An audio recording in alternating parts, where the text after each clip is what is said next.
Celebrate good times. Come on. It's a celebration. Celebrate good times. Come on. It's a celebration. There's a party going on around here. Celebration out the year. Doobie-doobie-doo.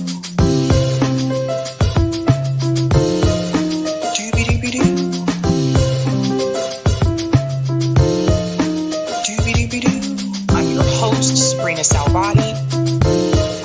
Doobie-doobie-doo.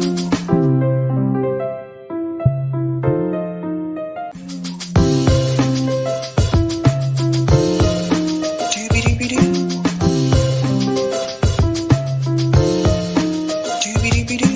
I'm your host, sabrinasalvati. Doobie-doobie-doo.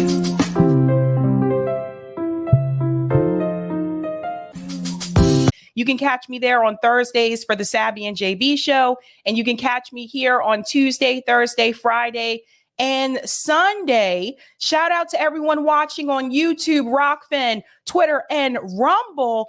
And yes, guys, thank you so much. JB told me earlier today, I have officially reached 60,000 subscribers. Apparently that happened this afternoon.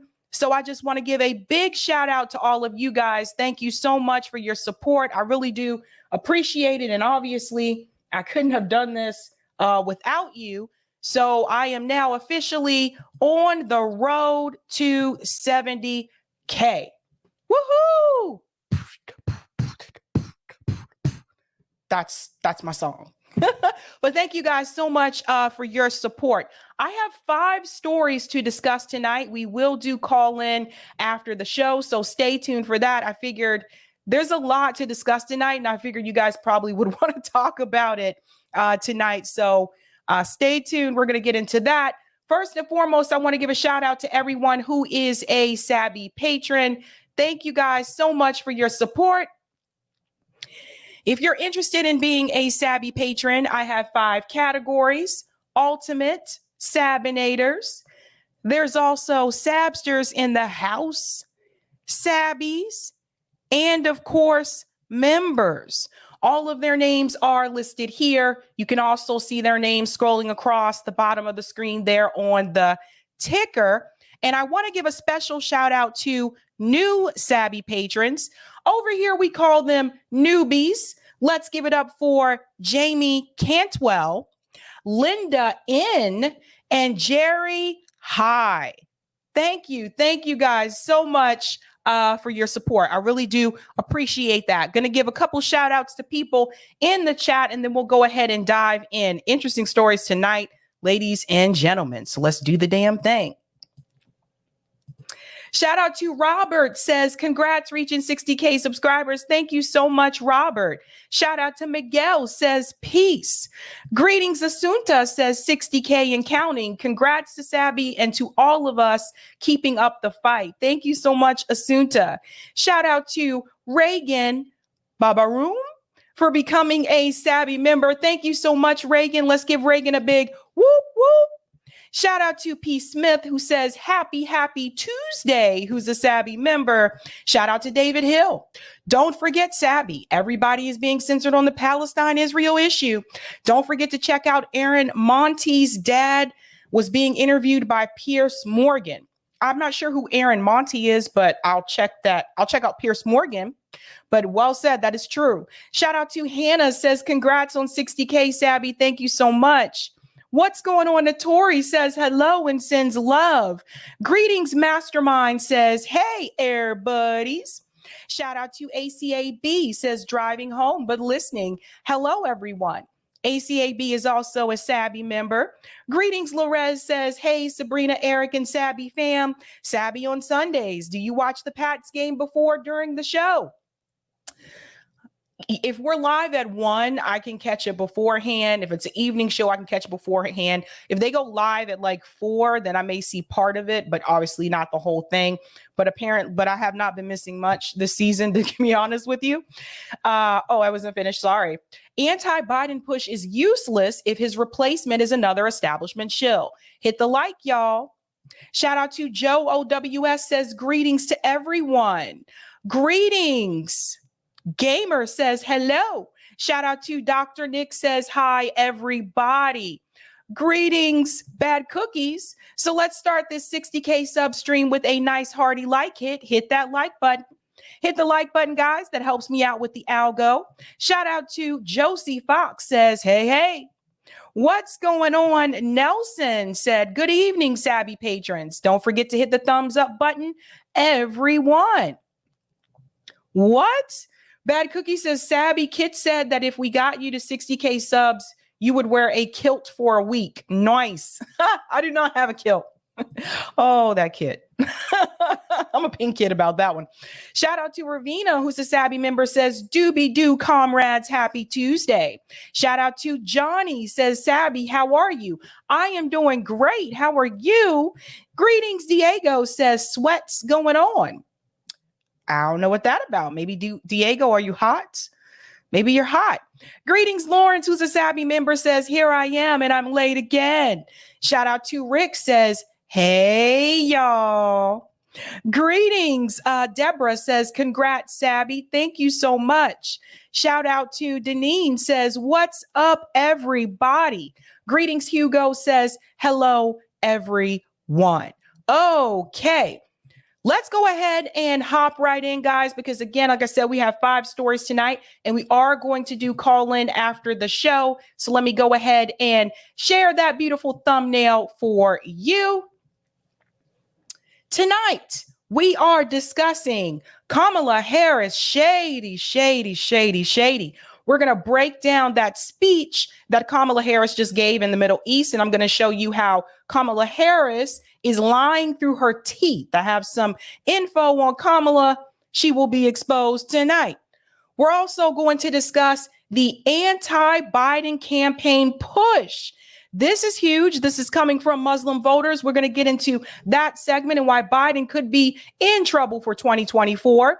We are also going to discuss Pramila Jayapal, ladies and gentlemen, is in the hot seat after this interview here with Dana Bash. Not good for Pramila Jayapal. We're also going to discuss Dr. Cornell West's hit piece. Yes, there's another hit piece out against Dr. West. And last but not least, we are also going to discuss Elon Musk control. Janet Jackson, old school.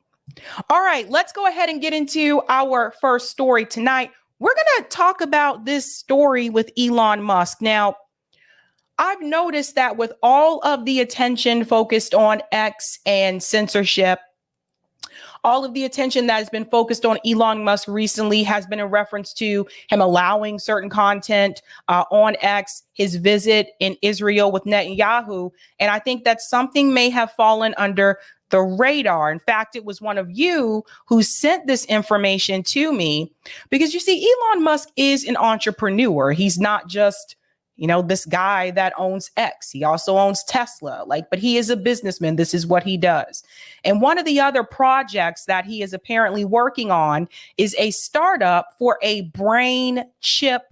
And this is called Neuralink. Now, there are pros and cons to this, so I want to show the good and the bad. And Eric is going to join me towards the end of this segment because he has some things to say as well. Of course, he's a big tech guy.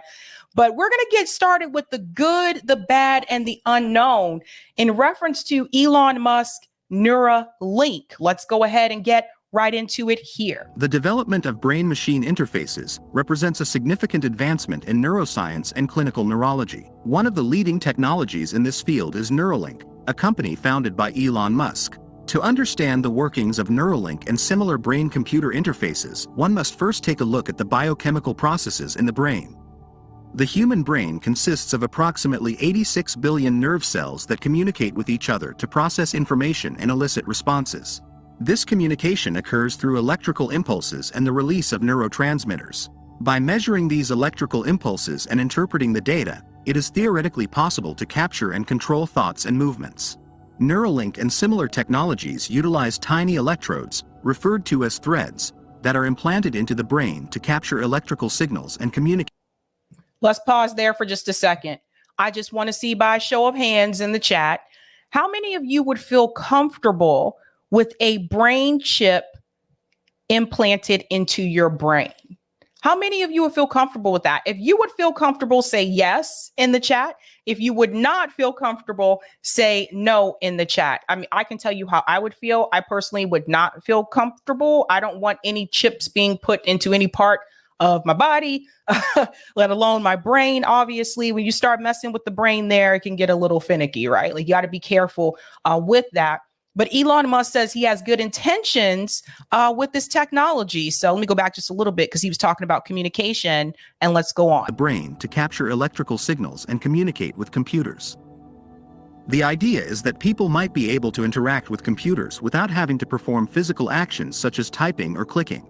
The possibilities of brain-computer interfaces are enormous. They could enable people with disabilities to control computers or even prostheses with their thoughts. They could also be used to treat neurodegenerative diseases such as Parkinson's or Alzheimer's by targeting neural stimulations and associated activity changes in specific brain regions. So those are one of the good things about this particular technology, treating something like Alzheimer's or Parkinson's disease. Obviously, these are two diseases that our medical, system in this country has not been able to cure, right? And I don't know if any of you have had any relatives that have had to deal with Parkinson's disease or Alzheimer's. Like Alzheimer's can be particularly tough to deal with, right? Because it can go over a span of years, and you just basically, you sit there and you watch your loved one like degenerate, like just over time, right? So they have not been able to find a cure for this. Now, there have been other things that have been said that could be linked to an increased possibility of getting it, but we're still stuck with this issue of how to treat it, how to cure it. So those are some of the good things about Neuralink. An example of this is the prediction of epileptic seizures, which requires recording neural activity from specific brain regions. Newly developed methods allow for predicting epileptic seizures up to 5 seconds before their onset and suppressing them in a timely manner through a brain-machine interface. In addition, they could revolutionize learning and communication by uploading or downloading information directly into the brain. Preliminary results from experiments on monkeys appear to be promising regarding the feasibility of this technology. However, with all these possibilities come risks and challenges. One of the biggest challenges in the development of brain-computer interfaces is the implementation of the technology without causing permanent damage. Moreover, there are ethical concerns. How will privacy be ensured when thoughts can be directly captured? And pause. So this is one of the biggest concerns I think that people have, obviously, physically, how this is implanted into your brain. Yes, there's a risk, right? I would consider this to be a form of surgery. There's risk with any surgery that you have. And that's something that people fully need to understand. No matter how minor the surgery or major, there is always a risk, right? So doctors will tell you this. But that piece right there about privacy, if you have this implanted into your brain, can Elon Musk assure everyone that our data, our privacy will not be linked or will not be released into the interwebs? Like, how do we know that he's not just capturing data for himself? And this also brings the question that some people have, is Elon Musk trying to control society? I don't know. We'll have to see. who will have access to this information? The possibility of misuse of technology, such as manipulating thoughts or memories, raises serious ethical questions. In conclusion, brain-computer interfaces, as being developed by Neuralink, have the potential to significantly impact our future. The possibilities are fascinating and could improve the lives of many people. However, it is also important to consider the risks and ethical challenges and weigh them carefully. It will be exciting to see how this technology develops in the coming years and how it will change our world. What do you think of this new technology? Would you consider implanting such a chip? Please feel free to share your thoughts in the comments. So my answer to that is no, I personally would not feel comfortable with doing something like this. And then there was that question that he had there towards the end about your thoughts. Like, what if, again, it's technology in your brain? So how do I know that this technology isn't going to try to control what I think? You know, and what I think could actually lead to what I do, right? What if I, like, for example, what if you have something on your mind, something planned that you want to do, right? Let's take Israel and Gaza for an example. Let's say you want to go to a protest. You want to go to a pro-Palestine protest and you're thinking about it. Now you have this chip in your brain. And so obviously one of the things they have concerns about is the idea of controlling your thoughts. So how do I know that this chip isn't going to just put some thought into my head that says, no, you do not want to attend this event because it would be a bad thing for you to do? Could we possibly be looking at mind control? And that's one of my fears. Now, Elon Musk did talk about this recently, and get ready for it, folks. They are getting ready for human trials. Now, I don't know about you, but I don't want to volunteer myself for anything like this. But apparently they have been cleared to start testing this on human beings. So let's see what Elon Musk had to say when he was questioned about Neuralink and this trial. How far away do you think from that, and how excited or scary does that seem to be? And we read these headlines, obviously, about monkeys who died, as you know. What should we think about that? Okay, there's that part right there as well. Ely says, what the F? No, there's that part as well. Yes, he has already tested this on monkeys, but notice what the interviewer just asked Elon Musk. He said, well, how do you feel about this, considering the fact that there have been monkeys that have died? So FYI, they're ready to move forward with human trials. Yeah, actually, this is the USDA inspector who came by the Neuralink facilities literally said in her entire career she has never seen a better animal care facility. We are the nicest to animals that you could possibly be, even to the rats and mice, even though they did the plague and everything. Okay, that's great. Like that's great that you're nice and kind towards the animals that you're testing this chip on, but what does that have to do with the monkeys that have died from the use of the technology? So I don't think anyone's saying that you're not nice or kind to the animals, but there are animals that have died. It is like monkey paradise. The thing that gets conflated is that there were some terminal monkeys where, this is actually several years ago, where the monkeys were about to die. And we're like, okay, we've got an experimental device. It's the kind of thing we should only put in a monkey that's about to die. And then, now the monkey died, but it didn't die because of the Neuralink. It died because it was, had a terminal case of cancer or something like that. So. Terminal case of cancer. Notice he's describing it as one monkey. He said monkeys have died. That is what the interviewer said. So if a monkey had a terminal case of cancer, how do we know? See, this is the question we need to ask ourselves.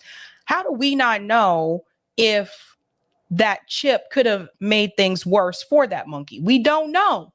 That's the thing. We just do not know. And I also ask this question: do you feel comfortable with someone who is not a scientist, someone who is not a doctor, inventing this type of technology to be implanted into your brain? And that's the thing I ask. And look, I'm all for dreams and ambitions and adventures. And you want to try something, go for it. All I ask, though, is that there's safety protocols in place and that you are an expert in this field. Elon Musk is an entrepreneur, but I would not consider Elon Musk to be an expert in the field when it comes to the brain. He's not a neurosurgeon. He's not a doctor. He's not a scientist. So I don't feel comfortable. Look, just because you have Tesla, just because you're the CEO of X, that doesn't mean I feel comfortable with you putting a chip into my brain. Neuralink has never caused the death of a monkey. It's the best, unless they're hiding something from me, it has never caused the death of a monkey. And in fact, we've now had monkeys with Neuralink implants for like 2-3 years, and they're doing great. So, and we've even replaced the Neuralink twice, and we're getting ready to do the first implants hopefully in a few months. The early implementations of Neuralink, I think, are unequivocally good. Speaking of the double-edged sword, I think these early implementations are single-edged sword, because the first implementations will be to enable people who have lost the brain-body connection to be able to operate a computer or a phone faster than someone who has hands that work. So you can imagine if Stephen Hawking could communicate faster than someone who had full body functionality, how incredible that would be. Well, that's what this device will do. And we should have proof of that in a human, hopefully in a few months. It already works in monkeys and works quite well with monkeys that can play video games just by thinking. So, and the next application after the sort of those, dealing with tetraplegics and quadriplegics is going to be vision. Vision is the next thing. So it's like if somebody has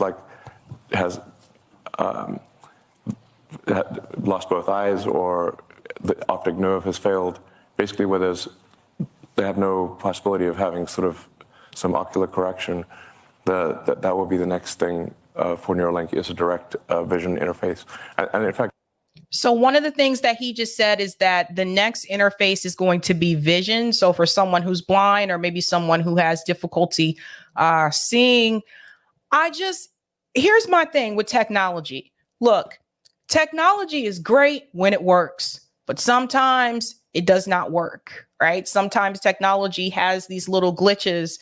And what if you're one of those people that decided to get Neuralink implanted into your brain, and then the technology just has a glitch one day? What if you're one of the people that you had this implanted into your brain because of the vision reason? Let's say you were blind and you're like, you know what, I want to go ahead and try it out, and it's working out great for you. Then all of a sudden one day the technology just has a little bit of a glitch and you're driving and all of a sudden you can't see.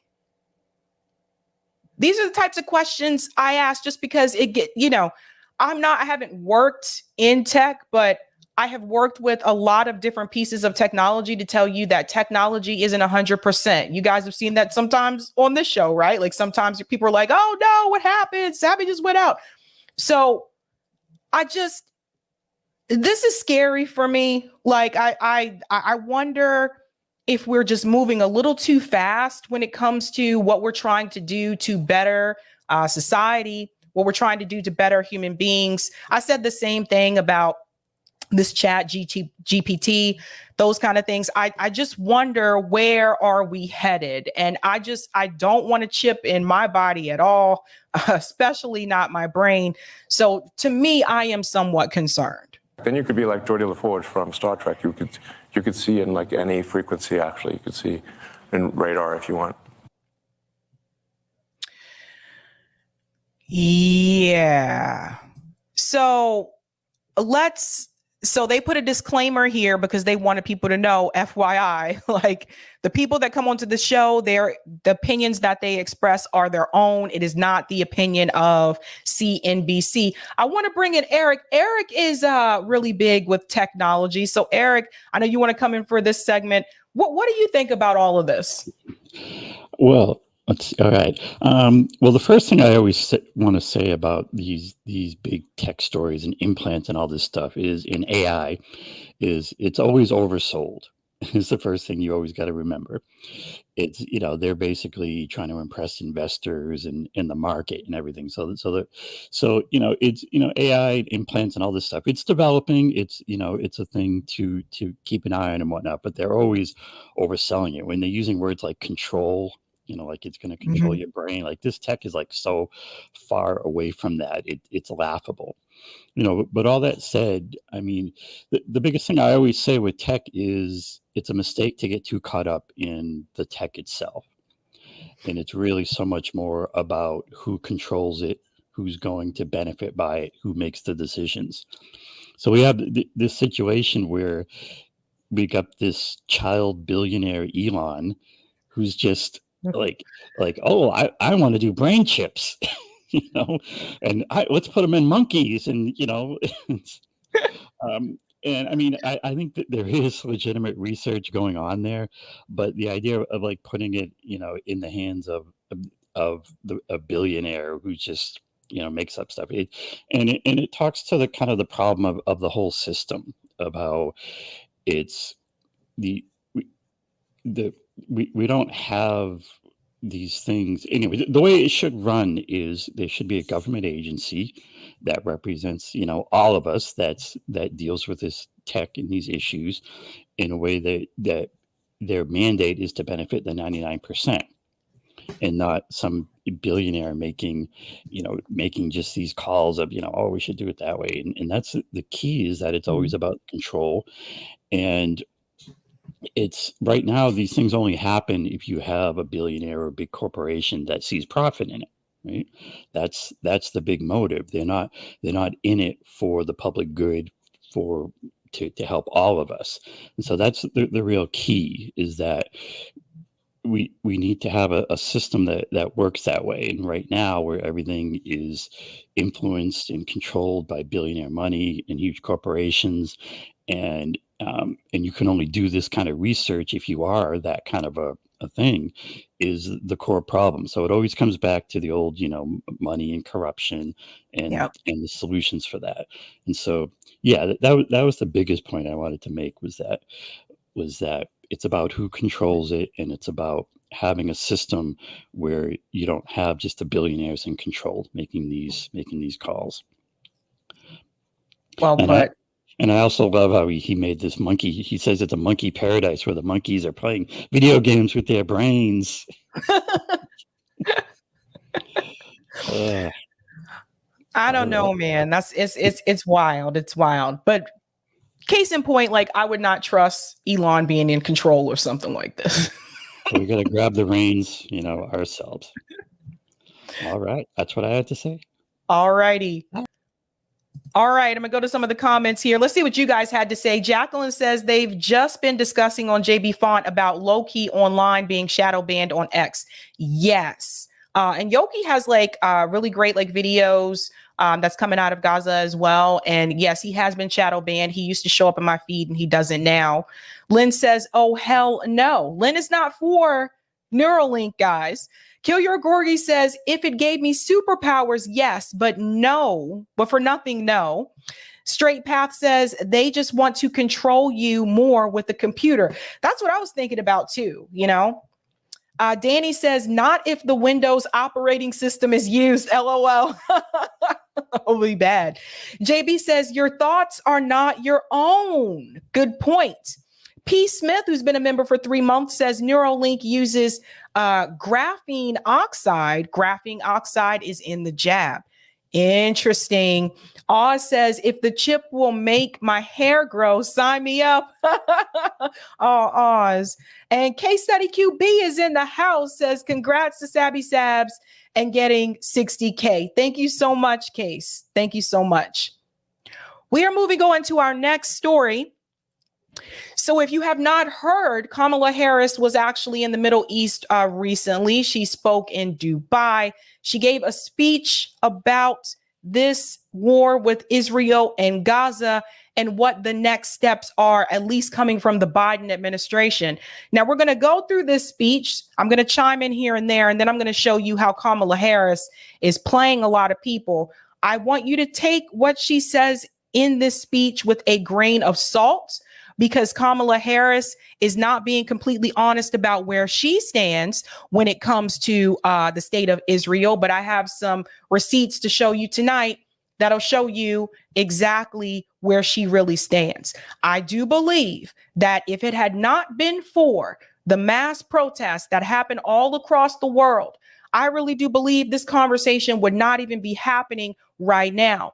You also have to remember, when we go into this speech, always remember again that Joe Biden has dropped significantly in the polls among Democrat voters. And remember, the majority of it recently has been over the war with Israel and Gaza. Before that, it was the economy was the number one reason. And now it's also this reason. So we have foreign policy reasons for people choosing to not support Joe Biden in 2024. Let's get into this speech here from Kamala Harris from Dubai. Here we go. Today, I had productive meetings with the leaders of the United Arab Emirates, Jordan, and Egypt, and I spoke to the Emir of Qatar to discuss developments in Gaza and to accelerate planning for the day after the fighting. I will get to those conversations in a moment, but first, let's take a step back. On October 7th, Hamas terrorists launched a terrorist attack that killed 1,200 innocent people in Israel, including 35 Americans. It was a brutal and horrific massacre. Babies and Holocaust survivors were killed. Young people who were simply attending a concert were shot dead.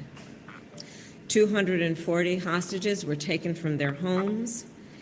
And over then the past 8 weeks, President Biden and I have been clear: Israel has a right to defend itself, and we will remain steadfast in that conviction.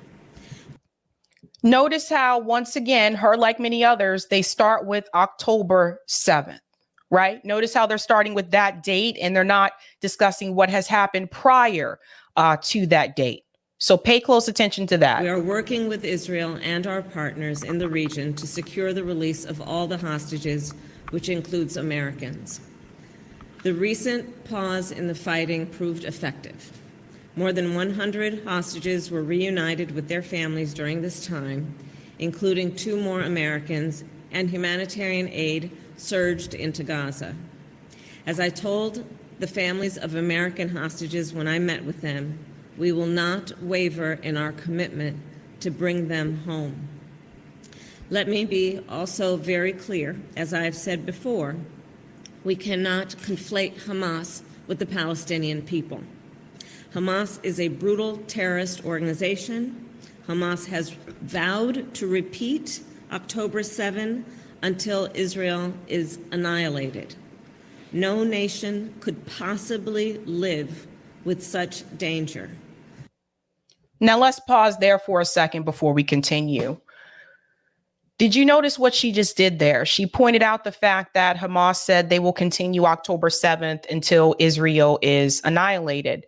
Notice that Kamala Harris is not mentioning that Netanyahu, that actually other congressmen here in the United States, the gentleman who said he wanted to make Gaza a parking lot, Lindsey Graham also referenced towards that earlier on as well, then tried to change his tune a little bit.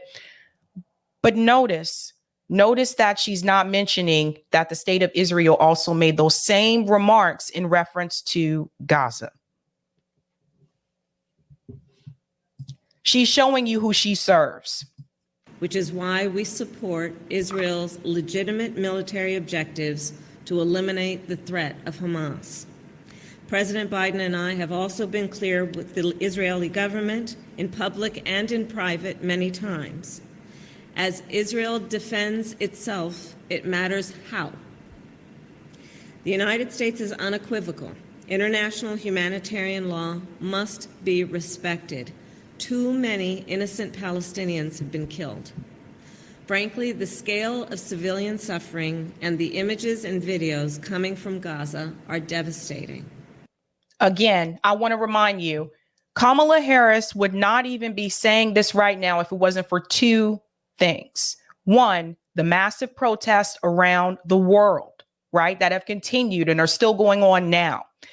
2, that includes the video footages with that as well that have come out of Gaza. And 2, the fact that Joe Biden is losing, he is decreasing in the polls because of this particular issue. He was already decreasing because of the economy, but now he is decreasing even more because of this particular issue, because of the images that people have seen coming out of Gaza, the video footage, etc., the children that are being killed, right? So again, she was not saying this statement before there was international pushback from the people. So for people who continue to say that protests don't work, I want you to know they do work when you have massive numbers come out. So this time our voices could not be ignored. So make no mistake, Kamala Harris isn't saying this because she's trying to do the right thing. She is saying this because of the outcry from the American people and the international cry across the globe, and also the polling numbers of Joe Biden. I have spoken with members of the Palestinian, Arab, and Muslim communities of America, including those who have lost loved ones in Gaza and American citizens who were injured and evacuated from Gaza. It is truly heartbreaking. As Israel pursues its military objectives in Gaza, we believe Israel must do more to protect innocent civilians. So we all want this conflict to end as soon as possible. And what happens if they don't? Because one thing I do like about this discussion here is that there are questions. So some of the reporters did get the opportunity to ask questions to Kamala Harris. My main question would be, what happens if they don't listen to you or President Biden? What happens if they go on doing what they want to anyway? What is going to be the response from the US government? Because just because Kamala Harris sits down with leaders in Israel and says, this is what I think you should do, this is what should happen, that doesn't mean that they're going to listen to you. And if they are not going to listen to you, Kamala Harris, are you and Joe Biden willing to tell Congress to withhold sending funds to the state of Israel? The $8.3 billion that you send to them every year, regardless, on top of the aid that you're sending to them to fight Hamas. Are you willing to do that? Because here's the thing. If you are not willing to hold Netanyahu accountable, I don't care what he said to you at the table, his word doesn't mean anything. That's the question I would ask Kamala Harris. And to ensure Israel's security and ensure security for the Palestinian people, we must accelerate efforts to build an enduring peace. And that begins with planning for what happens the day after the fighting ends. Okay, listen to this part. What happens after? Shortly after October 7th, President Biden and I began discussions with our national security team about post-conflict Gaza. We have begun to engage partners in the region and around the world in these conversations. And this has been a key priority over the last 8 weeks. 5 principles guide our approach for post-conflict Gaza. No forcible displacement, no reoccupation. Pause. 1 and 2, did you guys hear that? No forcible displacement, no reoccupation. So this would actually go against Netanyahu's plan to establish a greater Israel. And I've showed you that picture and that video on here before. Richie Medhurst has talked about this as well, where Netanyahu said he talked about expanding Israel into parts of Lebanon, Syria, parts of Saudi, a very small part of Saudi Arabia, part of Jordan. And actually there's like a tip of Egypt as well. So this would actually go against that plan that Netanyahu has for a greater Israel. But again, Netanyahu does not have to listen. What happens if he doesn't? So the first 2, no reoccupation, excuse me. Let me make sure I go back. Sorry. 5 principles guide our approach for post-conflict Gaza. No forcible displacement, no reoccupation. No forcible displacement, no reoccupation. Now, to that, I ask this question. What about the forcible displacement that's currently happening in the West Bank? See, that's still continuing. So there's 2 things happening here at the same time. There is this war that Israel has with Hamas in Gaza, but at the same time, the state of Israel, the IDF soldiers are still removing Palestinians from their homes in the West Bank. So we have 2 things at once. And I'll continue to throw in the West Bank as well, because I don't want people to forget that it's not just Gaza. No siege or blockade, no reduction in territory, and no use of Gaza as a platform for terrorism. We want to see a unified Gaza and West Bank under the Palestinian Authority, and Palestinian voices and aspirations must be at the center of this work.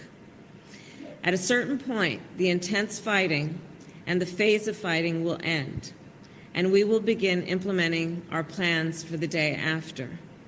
To develop these plans, then, we will continue to work with both Israelis and Palestinians.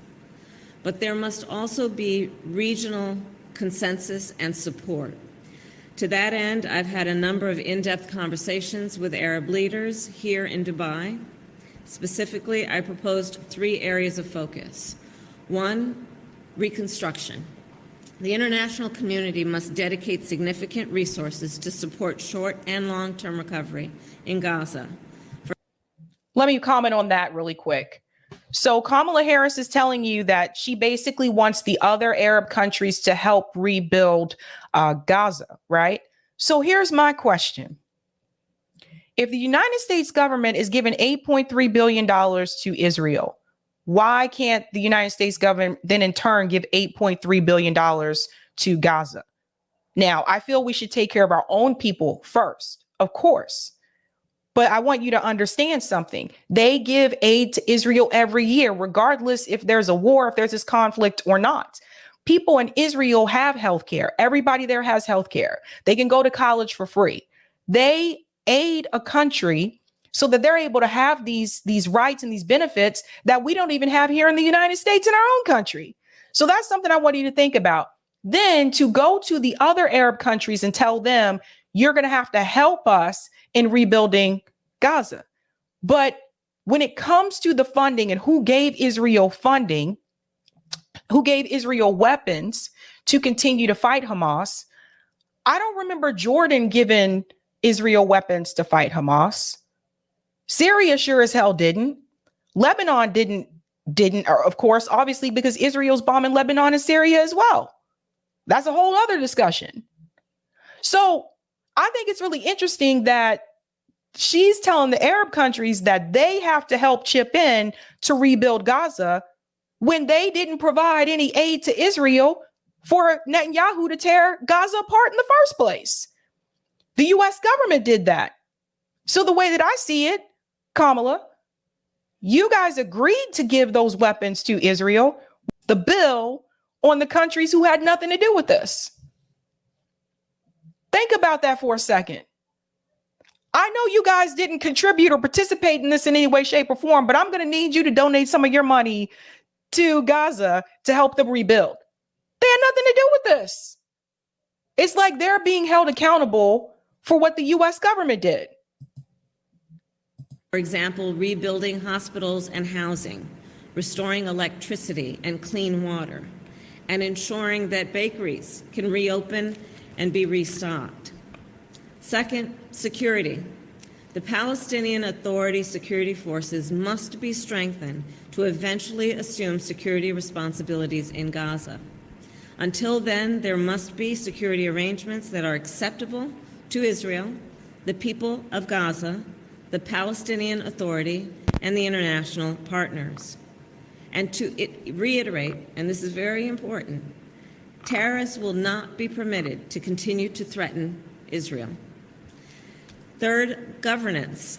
The Palestinian Authority must be revitalized, driven by the will of the Palestinian people, which will allow them to benefit from the rule of law and a transparent, responsive government. Eventually, this revitalized PA must have the capacity to govern Gaza as well as the West Bank. We believe progress on these 3 areas, reconstruction, security, and governance, will improve the lives and livelihoods of the Palestinian people. Isn't it sad that it took 12,000 now, I think, 12,000 Palestinian civilians.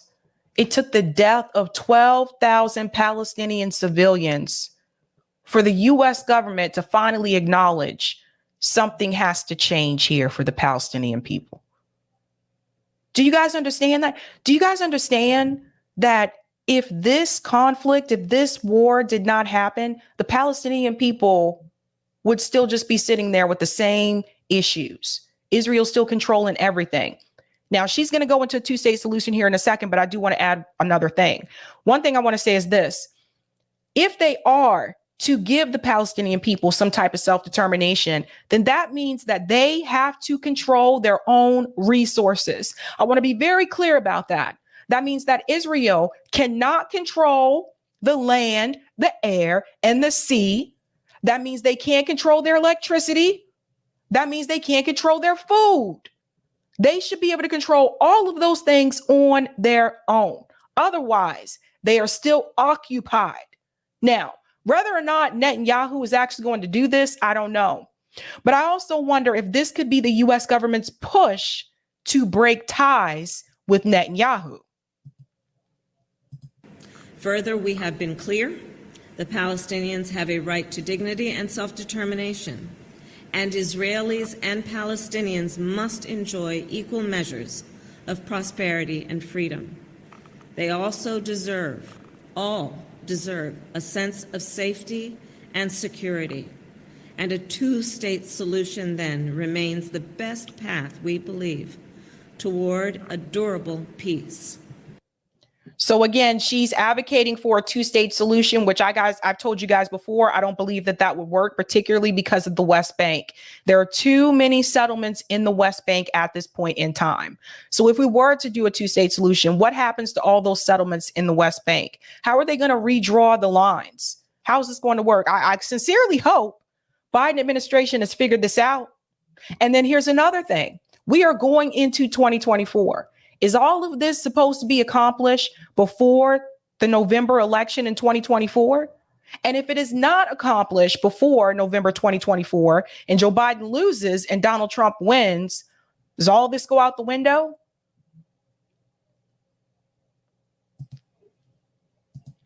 The president and I are committed to that goal.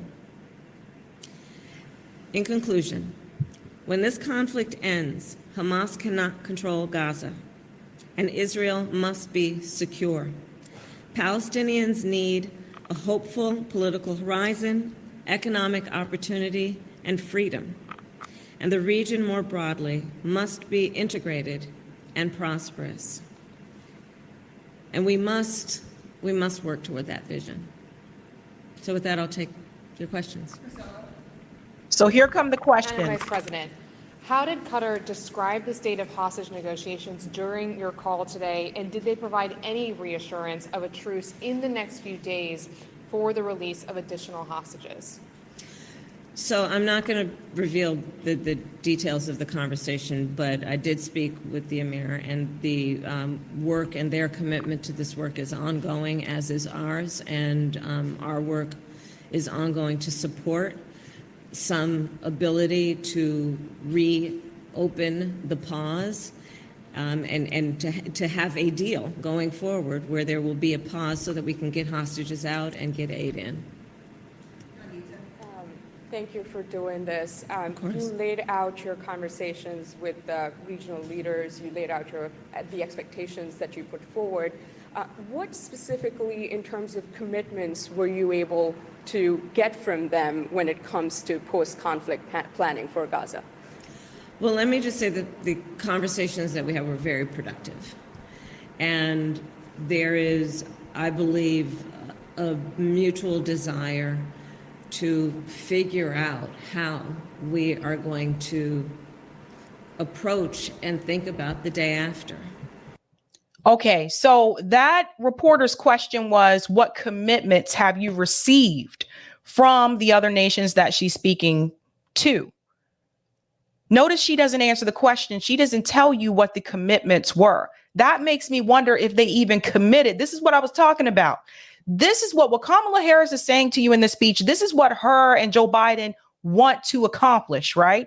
That doesn't mean that these other leaders actually committed and agreed to doing it. So I don't want people to get their hopes up. I don't want you to be Debbie Downers, but I want you to be very cautious at the same time. Notice she's not answering that question. She said, I think we mutually agree. that there needs to be some changes. But did they commit to it?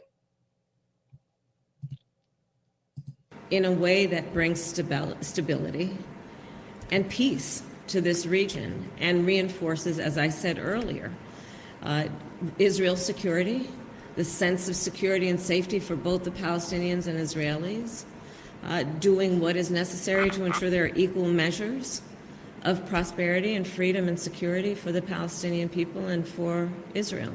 To that point, Israel has suggested building a buffer in Gaza, and they've been having some conversations about that today and for the past few days. What is the U.S. position on it? And one more, if I may, you mentioned, sort of bolstering the Palestinian Authority so that they can, rule both Gaza and the West Bank. What, according to you, should happen to get the Palestinian Authority to that point where they can govern both Gaza and the West Bank? Well, as I said, we have to revitalize the Palestinian Authority, which means giving the support that is necessary for good governance, understanding that on the issues that must be resolved as we think of a plan for the day after, it is about good governance, which will bring transparency and accountability. So notice when she's talking about the Palestinian Authority, and this is not to say that the Palestinian Authority has not had its issues. Notice she likens that to good governance, right? Like she feels like the governance of the Palestinian Authority has not been good. But at the same time, one can say that the governance, at least under the state of Israel, under Netanyahu, has also not been good. We have to remember, we have to acknowledge again, Netanyahu is in agreement with a racist apartheid state. He's in agreement with it. And that's not something Kamala Harris can deny. Netanyahu has made these statements publicly himself. Okay, the names that he's called the Palestinian people, the children of the dark versus the children of the light, all these dog whistles, and even some of the overt, rhetoric that he's had in reference to the Palestinian people. So the point is, once again, Kamala Harris she's acknowledging that there's governance issues when it comes to the Palestinian side of things, but she's not willing to acknowledge that there's governance issues under Netanyahu's right-wing racist apartheid regime. This is Kamala Harris still trying to keep herself in the good graces of organizations like AIPAC. And I'm going to get to that in a second. I'm going to show you just how far she's in deep with AIPAC. To the people of Gaza and the West Bank, it's also about what we need to do to recognize there must be some plan for security for the region. And I suspect as a plan develops, it will take into account interim and then longer term. And finally, what we must do in terms of rebuilding. As a plan develops. So that right there lets you know they don't have a plan. They don't have a plan even written on paper right now. They don't have a plan. Gaza and a commitment to that. The buffer zone, you didn't answer her question on that. What is the question exactly? Israel has been suggesting creating a buffer zone in Gaza, Madam Vice President. What is the U.S. view on that? We have not weighed in on that. Thanks, Madam Vice President. I wanted to ask, what evidence do you have that Israel won't just be receptive to the conversations and the asks the U.S. has made in terms of protecting civilian life, minimizing harm to civilian life in Gaza, not just receptive to those asks, but actually following through and really acting on them? Do you have any evidence that Israel will listen? Okay. The question is, do you have any evidence that they'll actually listen to what you're asking them to do? Listen to what she says. I do believe that they have listened, and I can assure you from the beginning, the president has been very direct and clear about our perspective. For example, that humanitarian laws, the rules of war, must be followed, which includes what must happen in terms of giving humanitarian aid, no intentional targeting of civilians. And we have been very clear also that, one, Israel has a right to defend itself, But we also must take into account that far too many Palestinian civilians, innocent people, have been killed, and Israel must do more.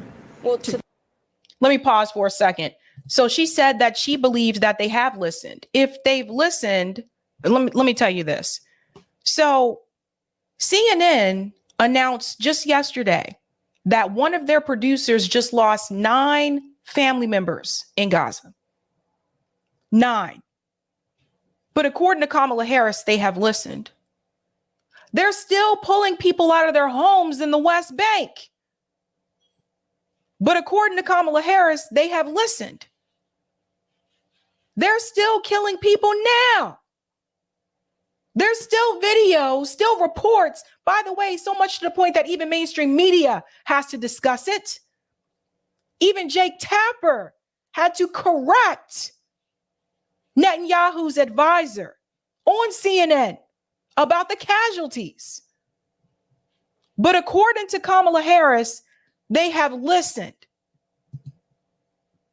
Protect innocent civilians. to that point, in the first day after this temporary truce had ended, Israel killed 200 Palestinians, according to the Gaza Health Ministry. Is that minimizing harm to civilian life? Is that acceptable? I don't have the details to tell you exactly who was killed, but I will say this.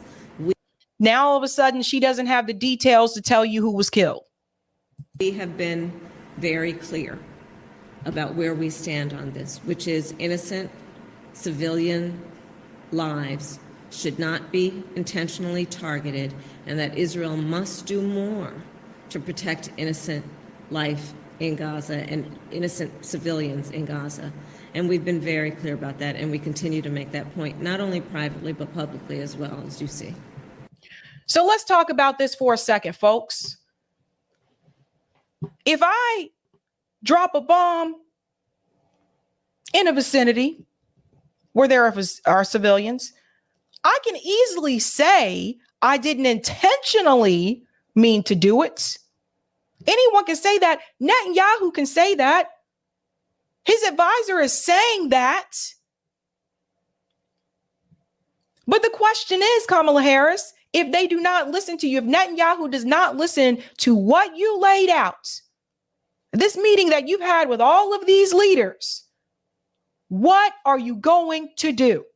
What is going to be the response? So how do you respond to that question? You respond by saying, if they continue to break these laws in reference to war, we, the United States government, are not going to continue to fund them. That's what you do. You break the tie, the financial tie that you have to them. It's that simple. That's how you tell them you are being held accountable. We are no longer going to send you $8.3 billion a year. We're not sending you any more aid. That's what you do. I'm pretty sure there are Americans in this country that could use that $8.3 billion. Give some people health care in this country with that money. Think about this, folks. Now, I want to tell you something about Kamala Harris in reference to this particular issue. Because you see, it's over, fam. It's over. Danny Haifong tweeted this the other day. Now, this is the U.S. Secretary of Defense. His name is Lloyd Austin. Danny said this is huge. Lloyd Austin warned today that Israel is heading towards strategic defeat. Listen to this. This kind of a fight, the center of gravity is the civilian population. And if you drive them into the arms of the enemy, you replace a tactical victory with a strategic defeat. So I have repeatedly made clear to Israel's leaders that protecting Palestinian civilians in Gaza is both a moral responsibility and a strategic imperative. This kind of a fight, the center of gravity is the civilian population. And if you drive them into the arms of the enemy, you replace a tactical victory with a strategic defeat. Yep. So I have repeatedly made clear to Israel's leaders that protecting Palestinian civilians in Gaza is both a moral responsibility and a strategic imperative. You know what this means, guys? Again, this means that through all of the death, through all the bombings, all the killings, all these civilians that have died, you know what still remains? Hamas still remains. You see, yes, they may have killed over 12,000 Palestinian people, but you have not taken out Hamas. You've killed all those people, babies, all of those children, and Hamas still exists. So strategically, Lloyd Austin is correct. Now it goes further, because you see, what you have to understand is that's why Kamala Harris is trying to word this in such a way, because she doesn't want to mess up her political career. You have to understand that Kamala Harris also supports AIPAC. And we've talked about AIPAC before on the show, how they buy politicians. These are lobbyists. I want you to see just how serious they can be. Like I told you before, they are now putting up challengers against other politicians that are not talking about the situation that they want, the way that they want it to, that are not agreeing to funding Israel. They are trying to come out after these people as well. I want you to see just how powerful lobbyists can be in DC. Let's talk about AIPAC, the American Israel Public Affairs Committee. It was incorporated in 1963. For 10 years prior to that, it was known as the American Zionist Committee for Public Affairs. AIPAC calls itself America's pro-Israel lobby, and according to its website, it has over 3 million members across the country in regional chapters working to, quote, expand and strengthen the U.S.-Israel relationship, end quote. You may know AIPAC as being one of the biggest and most recognizable donors to many of the members of Congress in your state. But contributing to campaigns is a relatively new function of the organization. Before 2021, AIPAC did not endorse candidates nor give political contributions. Its focus was on lobbying elected officials, not actually electing officials. But in a dramatic shift in policy, AIPAC began directly funding candidates and spending big on races in 2021. AIPAC Political Action Committee, AIPAC-PAC, filed something called a Statement of Organization with the FEC just in time for the 2022 election cycle, where it spent $50 million, including both direct contributions to candidates and outside spending like TV advertisements. According to AIPAC, it donated money to 365 candidates from both parties, including every single member of both Democratic and Republican leadership in Congress. 109 Republicans who voted against the certification of the 2020 presidential election in America received campaign contributions from AIPAC. All in all, AIPAC gave money to 342 members of the 118th Congress. The 2022 elections were the most expensive midterms in American history, with a total cost of $8.9 billion spent. Now, last year, Let's pause here for a second. Highest spending political action committees 2021, 2022. Of course, Act Blue is going to be up there, but you'll see that AIPAC was number 15 last year. AIPAC ranked 15th in total expenditure by a political action committee, according to data collected by Open Secrets. But take a look at the other funders that AIPAC is competing against for that title. Act Blue and Win Red. They are Democratic and Republican Party machines. Save America is Donald Trump's money-raising operation. The Conservative Club for Growth, Emily's List, focuses on electing Democratic women to office. All of the PACs on this list are massively domestic-focused ideological machines. AIPAC is the only organization in the top 20 whose interests are focused entirely on America's relationship to a foreign government. That part right there. Entirely focused on America's relationship to a foreign government. Shouldn't we be focused on strengthening America and America first? Shouldn't we be focused on the relations that we have with people in this country first? We have bridges falling apart. We have schools falling apart. We have schools that don't even have all the resources that they should have in 2023. We have housing units falling apart. I went through housing units here in Boston that are falling apart. And I said, there's no way in hell anyone should even live here. This is a hazard. We have thousands of people in this country that don't have health insurance, not covered. Why do we even have a PAC that is focused on relationships abroad? I don't even think that should be allowed. I don't care what group it was. I don't care what country it was. But this is a problem. Now, let's take a look at who benefits from AIPAC's largesse. Here are the top 20 recipients in Congress, the House and the Senate, of AIPAC money in the 2022 midterm cycle, according to Open Secrets. They're members of both parties. They come from every corner of the country with varying levels of experience in Congress. The Democrat Glenn Ivey of Maryland tops the list. He beat out fellow Democrat Donna Edwards in Maryland's House primary after AIPAC poured millions into pro-Ivey advertisements and mailers.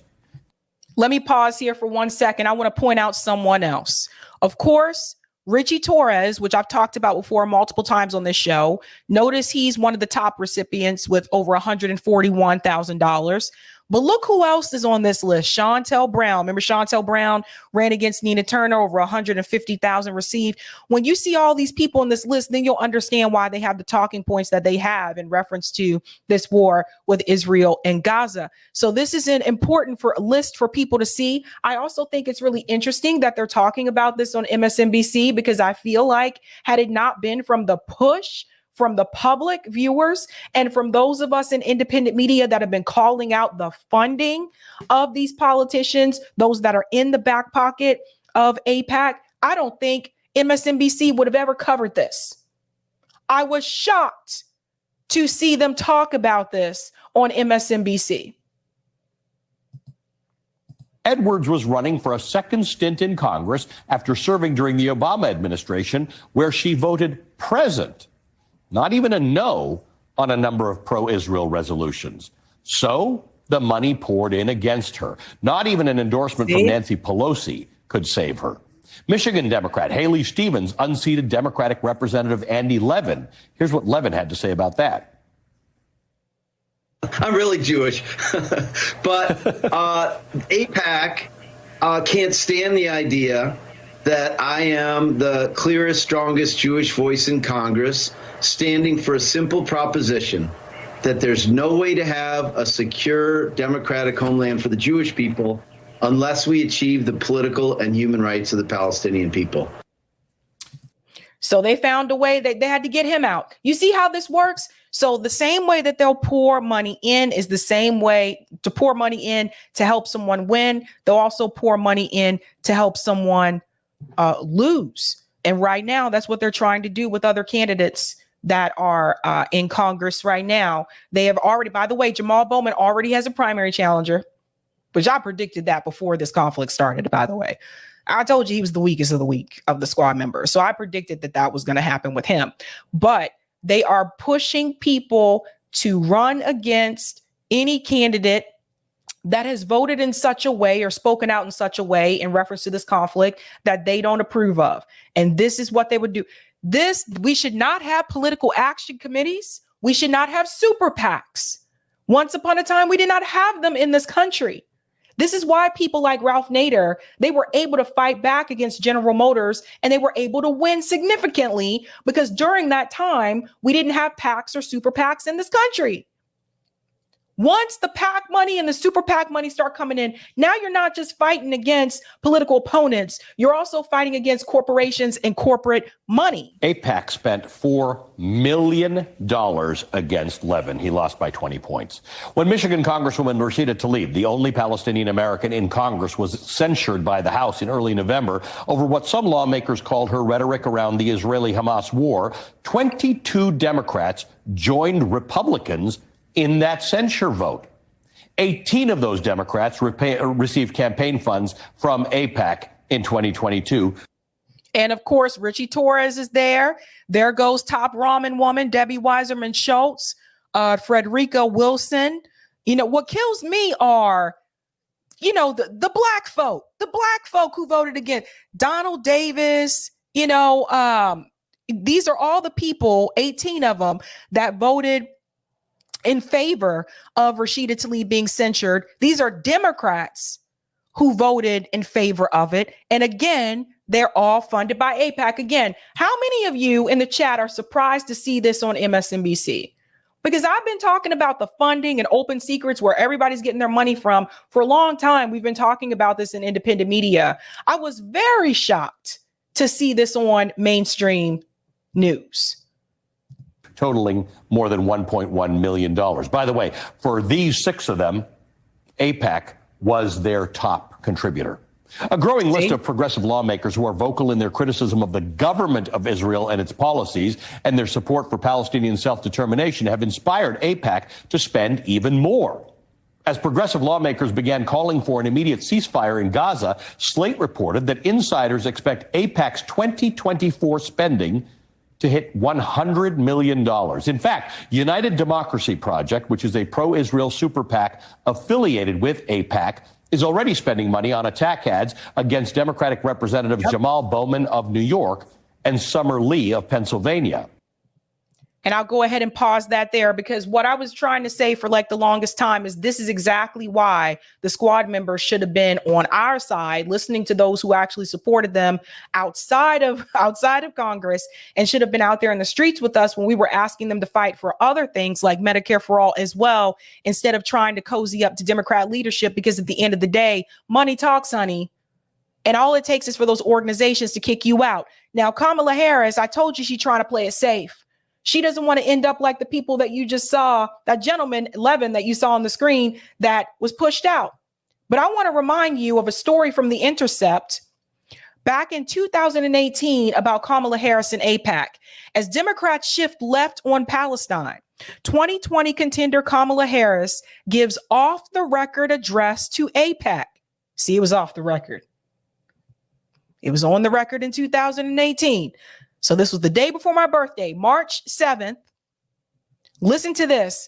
Kamala Harris gave an off-the-record speech at the annual conference of AIPAC on Monday. Her speech, which emphasized the need for a strong relationship between the U.S. and Israel, came amid a gradual leftward shift on Israel among some members of the Democratic Party. Democratic lawmakers are increasingly sympathetic to the plight of Palestinians.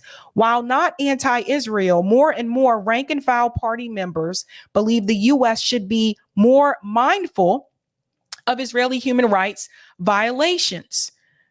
This part here, Harris, widely considered a 2020 presidential contender, spoke at a Monday session called A Conversation with Senator Harris, which was not listed on the conference's program or website. So you see, this was supposed to be private.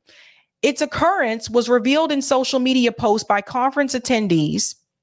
That was Avram Sparagian, a Cornell University student, and Elon Carroll, the ILIPAC co-president. In an email to The Intercept, AIPAC Director Communications Beth Robbins said she had no recording of Harris's remarks. Senator Harris spoke in an off-the-record session. It goes on to say here, Tyrone Gale, Harris's press secretary, did not provide a transcript of the senator's remarks, but said that the California senator emphasized the need for U.S.-Israel ties. Now, this was right before Kamala Harris announced that she was running for president. This was in 2018. She was already trying to get on their good side because she knew what was up. It goes on to say here, Senator Harris addressed a group of students at this year's AIPAC policy conference and participated in a student-led discussion on leadership and public service, the need for a strong U.S.-Israel partnership, and her visit to Israel last year. So what I'm trying to tell you is this. Kamala Harris is trying to walk this little tightrope in reference to this issue. And that is why she has no answer for what happens if they don't listen. She has no answer for how are you going to make sure that they carry out these plans? What have they committed to? She has no answer for it. Kamala Harris right now is trying to find a way to save herself and Joe Biden's tenure in the White House, to make sure that they will be able to be re-elected. And because of a lot of the pushback from people on the outside. But from day one, before she even ran for president, she was already kissing up to AIPAC, and notice how that meeting was off the record. Now, I'll point out this last thing about Kamala Harris, because I think this is important, because this question continues to come up. While she's continuing to say that we need a strong relationship with Israel, some people, some African Americans in this country have brought up the question, well, what are you trying to do for the relationship in reference to the African American community in this country? What are you trying to do to help Black people? So look at this, folks. And we'll end this segment with this. Kamala Harris posted this. She said, too many minority-owned small businesses have been left out of getting federal contracts. President Joe Biden and I have committed to increasing federal contracting by 50% for minority and underserved businesses, and we're on track to do that. Okay, so federal contracts, yes, it is an issue, right? But I want to show you something that I noticed about this picture. And I posted this. I think a lot of people like this tweet. 940, that's not bad for me. It got 38.1K views. Look at this. I said, look at this picture very closely.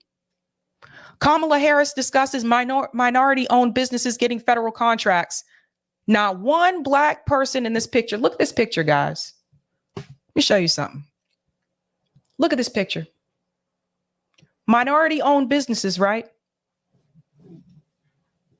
Getting contracts, right? Not one Black person. Now, the reason why I'm pointing this out is not because I don't believe that those people should not have access to the federal contracts. I believe that they should. The reason why I'm pointing this out is to prove a point about people like Kamala Harris. She's another example of false representation. How many people said, yay, Kamala, we finally got a Black female vice president? What is she doing for Black people, though? We can't even appear in the picture about the minority-owned businesses and federal contracts. There's no Black people in this photo. You guys see this? So what I'm trying to point out to you is this. Once again, even when we talk about this issue with Israel and Gaza and the U.S. government and people like Kamala, who are fake representatives, saying things like we need to strengthen our relation with Israel, willing to do, whatever they can, bend over backwards to help out other people. They will help out anyone but us. They're so willing to even help people abroad. They'll help people in another country before they help people in this country. And then when they help people in this country, even when you narrow it down to minorities, notice you don't see us.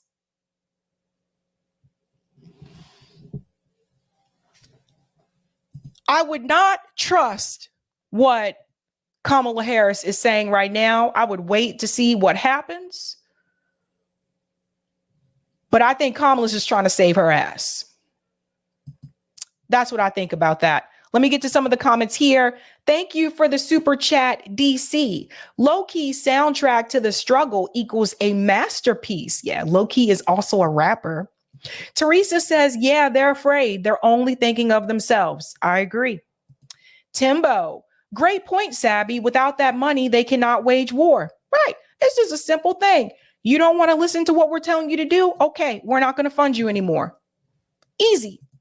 Thank you for the super chat. Ooh-wee. YT Really Graceful said that an Israeli company contacted her to push pro-Israel views on her YouTube. They're offering thousands to influencers. I heard about that. Thank you, Sparky. With near 100% support of U.S. Congress, plus Elon's full-throated fellatio, Bibi feels empowered enough where it doesn't matter what about the Biden administration says anymore. The Oracle says this whole approach is weeks and thousands of lives late. Landrew, I am so proud of young people standing up and being counted. And thank you for the super chat, Mistress. Love you, Sabby. That $14 billion could forgive loan debt. And as an Arab American, I am disgusted. I'll take that comment on Rockfin as well, Eric. Thank you. Thank you for the tip on Rockfin, JVB. White shirt looks snappy, Sabby. Just trying to stay light. Oh, thank you. Thank you, JVB. It's actually blue. Like it's, you can't really see it on the camera. Can you see it? Yeah, it's actually like blue vertical lines, but it doesn't even really show up on the camera. That sucks. All right. We're moving on to the next story here because this actually takes us into the 2024 election and the issue with Joe Biden's electability. Because the thing is this, there is now an anti-Biden coalition that has been started by Muslim Americans in Michigan. Now, we've said this before on this show that Biden needs to win Michigan in order to win, right? So Michigan has the largest Arab population in the United States, and they're not happy with the way that Joe Biden has responded to this conflict abroad. And they are making their voices heard. So I want to start with this first clip here from Meet the Press. Adam Abusala worked on President Biden's 2020 campaign in battleground Michigan. Yeah, I was working on Arab American engagement, getting people out to vote for Biden. So committed that his Palestinian American parents put Biden 2020 on his birthday cake that year. But today, as President Biden shows unwavering support for Israel in the wake of Hamas's terror attack, Abusala says he's devastated. Right now I have family in Palestine who's afraid for their lives. And Biden is doing nothing to stop it. I'm hurt for the betrayal that we feel from Biden, but I also feel like a little bit of guilt for what I've done. Amid a humanitarian crisis and with the civilian death toll in Gaza rising, Muslim and Arab American community leaders warned the president's re-election support in Michigan could be in jeopardy. They said that we had to save America from Donald Trump, and now we feel that we have to save Palestine from Joe Biden. Say it again. I'm sorry. We're going to hear that one again, guys. This may be a t-shirt slogan. Re-election support in Michigan could be in jeopardy. They said that we had to save America from Donald Trump, and now we feel that we have to save Palestine from Joe Biden. Now we have to save Palestine from Joe Biden. This is wild, right? Again, all the more reason more people may show up to vote, independent or third party. More than 300,000 Americans from the Middle East call Michigan home, a state President Biden flipped in 2020 after Donald Trump won in 2016 by just 11,000 votes. And although not all Arab Americans are Muslim, an exit poll from the Council on American Islamic Relations showed nearly 70% of American Muslims backed Biden. We're predicting this could be another 2016. Nata Al-Houthi runs the Michigan chapter of a nonprofit that studies and works to increase the political engagement of American Muslims called Engage. 145,000 Michigan Muslims went out to vote in 2020. Biden needs the Muslim vote in order to win. And right now, it doesn't look good. The White House in Biden's campaign says they are aware of the concerns and are working to address them. We mourn every innocent life lost. We can't ignore the humanity of innocent Palestinians who only want to live in peace and have an opportunity. But the publisher of the Arab American News, who last year vocally backed Democrats in the midterms, is calling for his community to withdraw its support. Did you vote for Biden in 2020? Yes. Would you support his reelection? No, I have. Okay, so here's something I want to point out, ladies and gentlemen. These are people that did support Joe Biden in 2020. These are not people that did not support him. These were his supporters. So this is another example of Joe Biden supporters leaving him in droves. You cannot continue to pander to people in this country and expect that they will continue to come out and support you. People have had enough. I've already made the decision, and we are not going to endorse him in the paper. It's not only disregard to our lives, our livelihood. It's more than disrespecting me, disregarding my life. And while we see, the kids, our kids and our families are being torn apart overseas, we're being threatened here. In Michigan's majority Arab American city, the Dearborn Democratic Club president says he's concerned these feelings will threaten the party's full control over state government, but insists the sentiment can still shift. We still have time. The president still have time to turn things around and make good progress toward the two-state solutions, stopping the war. But as the war expands, nothing is guaranteed. Do you plan to vote for President Biden? I'm a Democrat, and I support the democratic values, and I will always vote Democrats. And that includes President Biden? We will have to wait and see, but that's what I'm voting. I'm voting Democrat. We need African Americans to do this too, to have this same type of push and say, no vote without any type of concessions, right? I mean, I'm not going to vote for Democrat or Republican anyway, but people need to understand that it's now gotten to the point where even Muslim leaders in swing states are calling out President Biden again. We're going to the swing states. So this is very crucial. Again, the hashtag here is abandon Biden.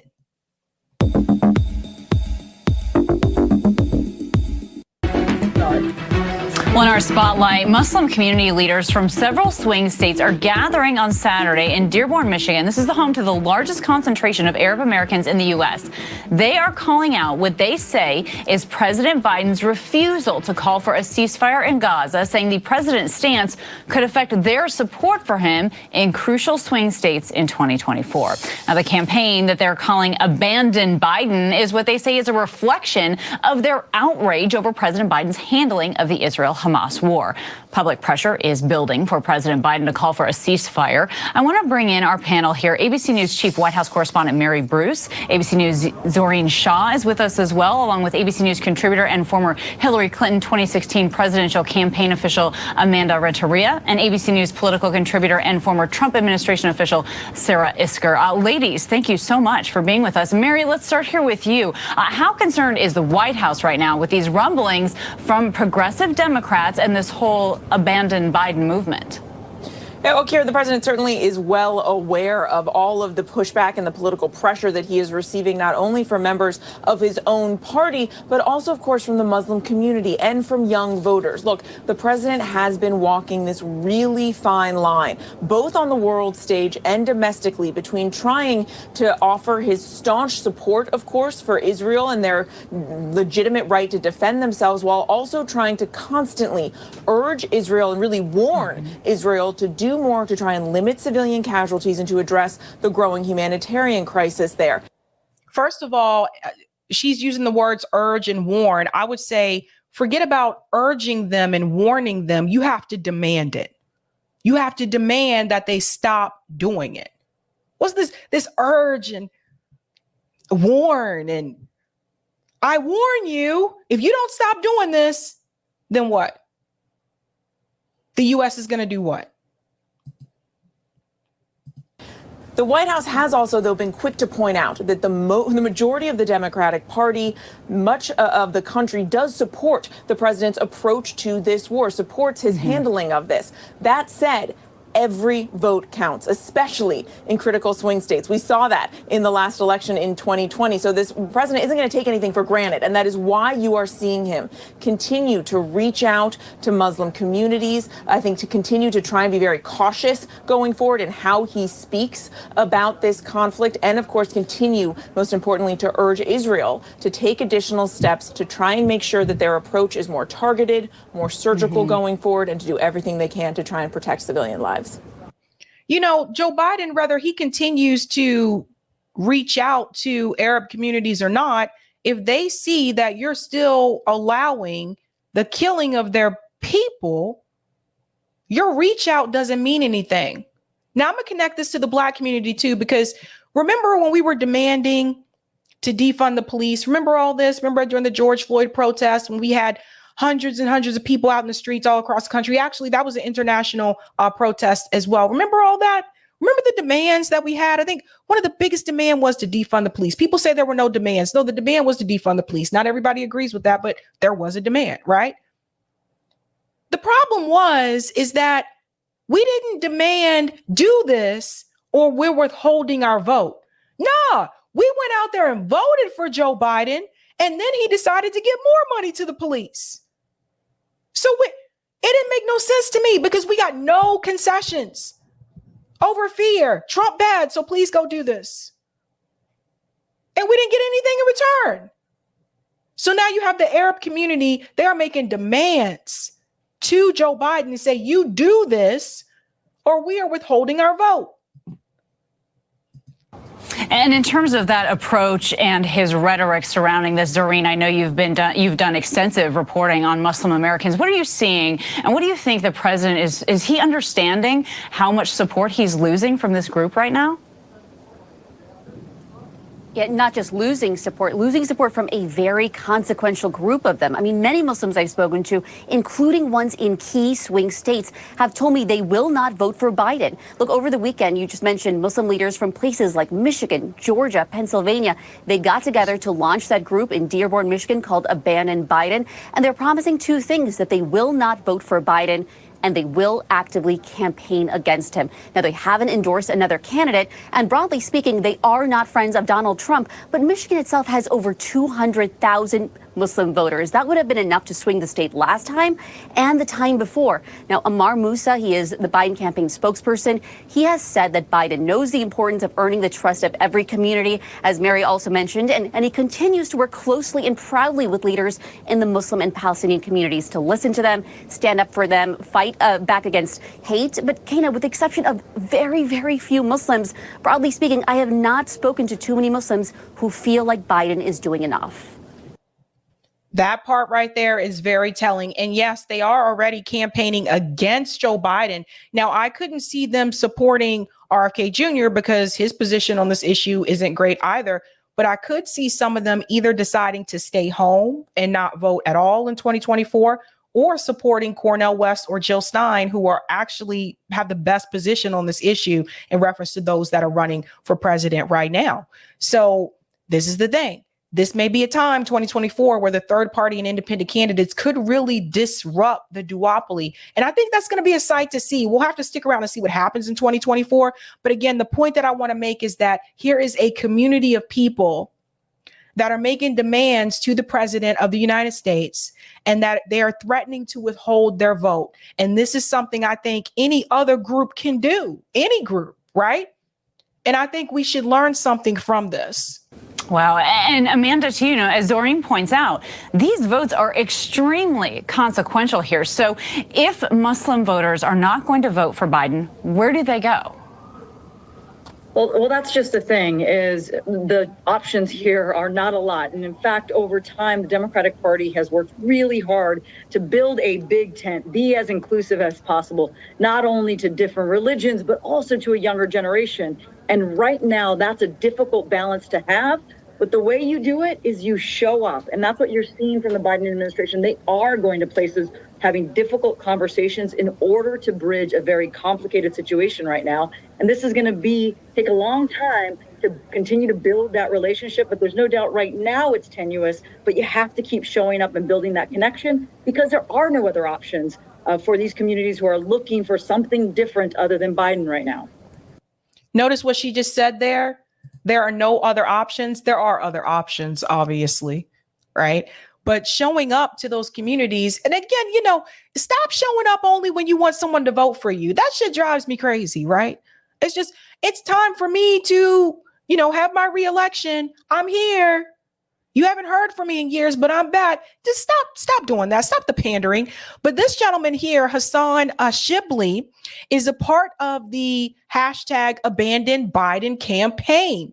And he's going to tell you why he supports it. So like I said, they have decided to come together and say, no, not this time. Assalamu alaikum wa rahmatullah. I'm at the Detroit airport flying back from the Abandon Biden press conference. And yes, alhamdulillah, I'm mobilizing the American Muslim community in key swing states, especially my own like Florida and others, to send a powerful message that we are abandoning Biden, that we will not vote for him, that we will make sure he's a one-term president because of his enabling of the horrific genocide happening against the Palestinians.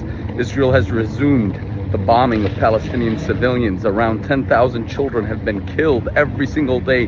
Nearly 200 innocent children killed. A total of about 20,000 civilians killed with American weapons. It's horrific. It's mind-boggling. It's atrocious.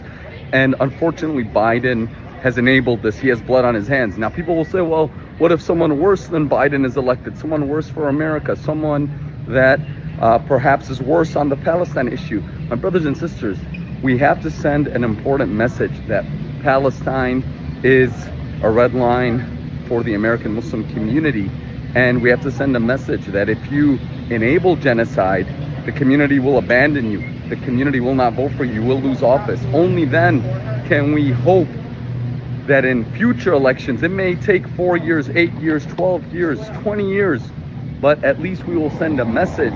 And so in the future, next time there's a Democrat in office, he will not take our vote for granted. He will recognize that there's a red line, and hopefully we'll do the right thing in that circumstance. Because if we were to vote for Biden after what he's done, it'll just send a message that it's okay. We have to teach the Democrats a lesson. You heard what he just said? It sends the message that it's okay. We have to teach them a lesson. And I would push this to any other group. If you feel like your needs are not being met by a party that you supported for years, or let's say you're not even a part of the party, but you tend to vote for the person that's running as a Democrat because of policy positions. And if you feel like you've been neglected, if you feel like you haven't been listened to, you're not being heard, but you've still been going out there voting because you were told that they're better than the Republicans. You also know the Republicans aren't going to give you what you want either. What do? You've made the ask. Some of you have been very polite to these politicians. I would say we're beyond the point of being polite now, right? But some of you have been very polite to them, and you're just asking, and you're doing your duty every time as their constituent, going out and voting for them and supporting them as they've asked you to do. But you've received nothing in return. What is your red line?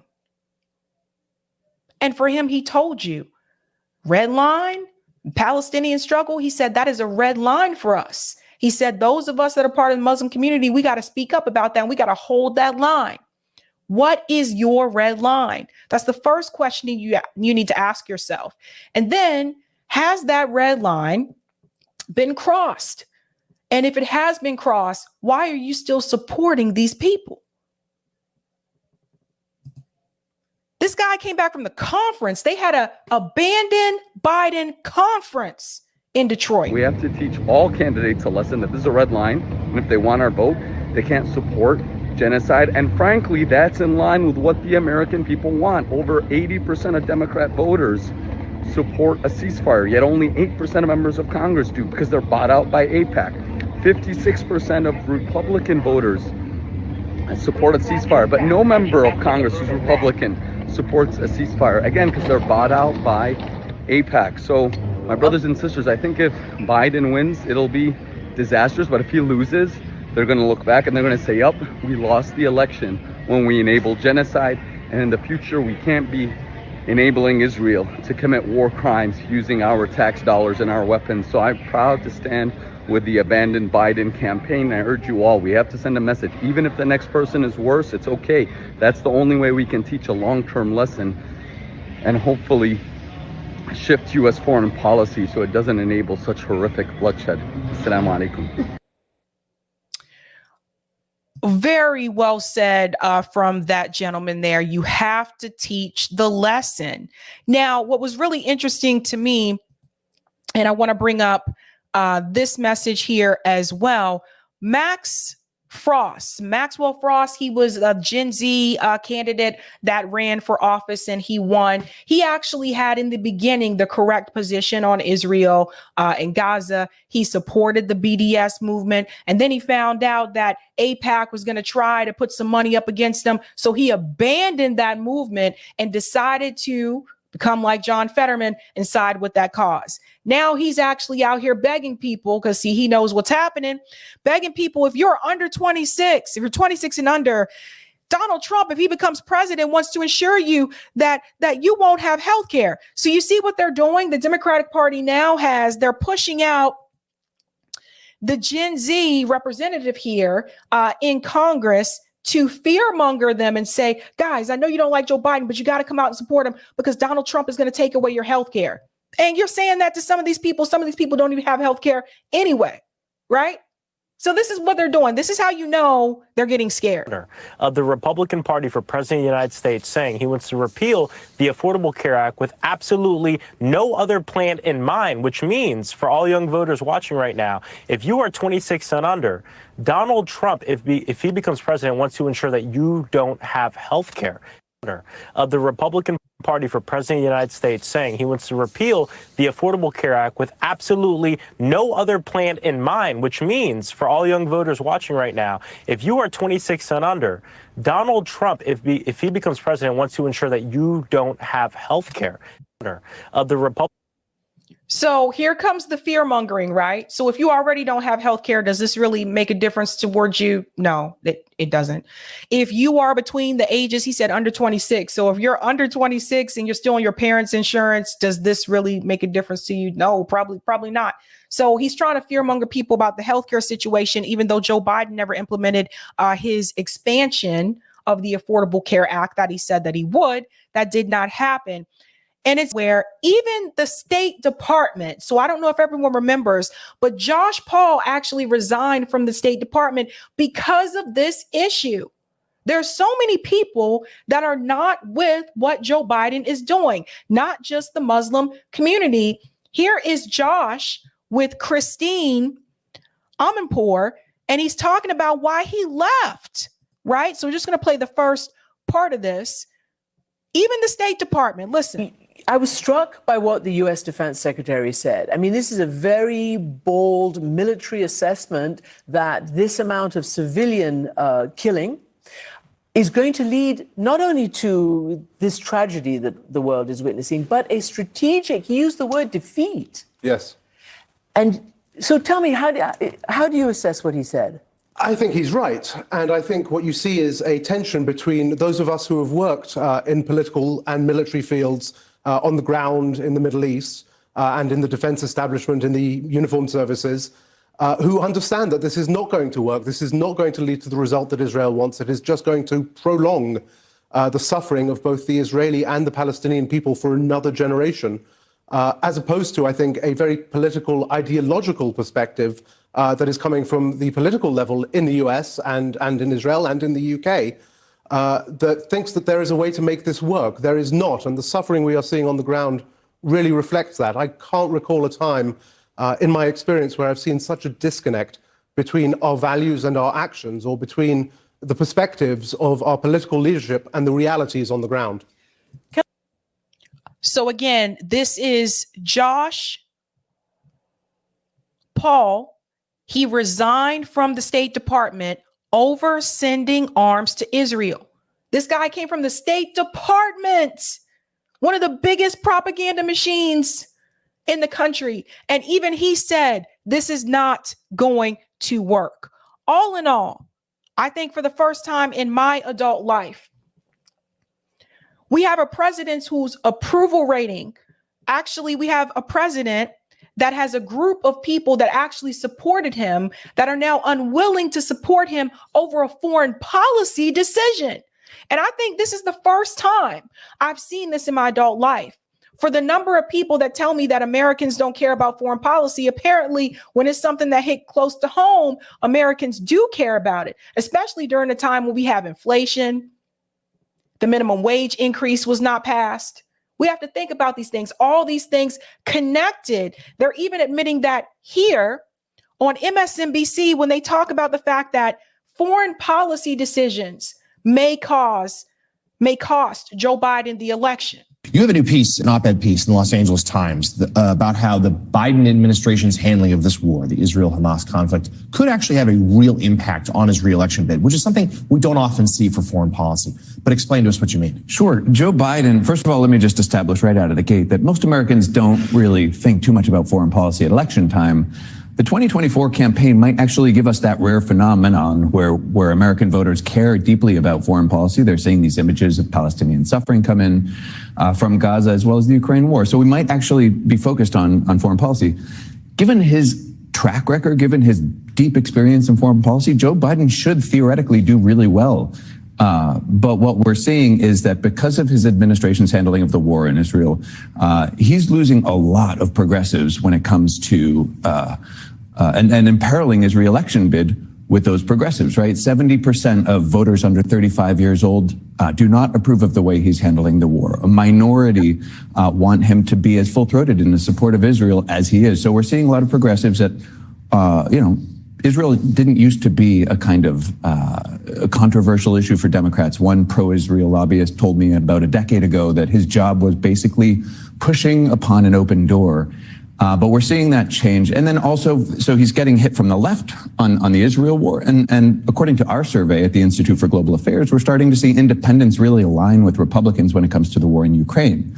So he's getting hit on the middle as well. Yep. So his policies are putting his re-election bid in jeopardy. So certainly So that piece right there is very important, that his foreign policy decisions are actually hurting his chances of re-election.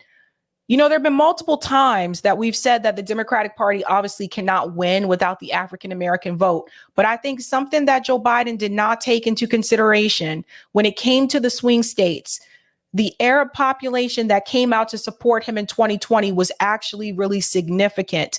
And now come to find out he will not win Michigan without their support, which means he cannot win. All I got to say is more power to him.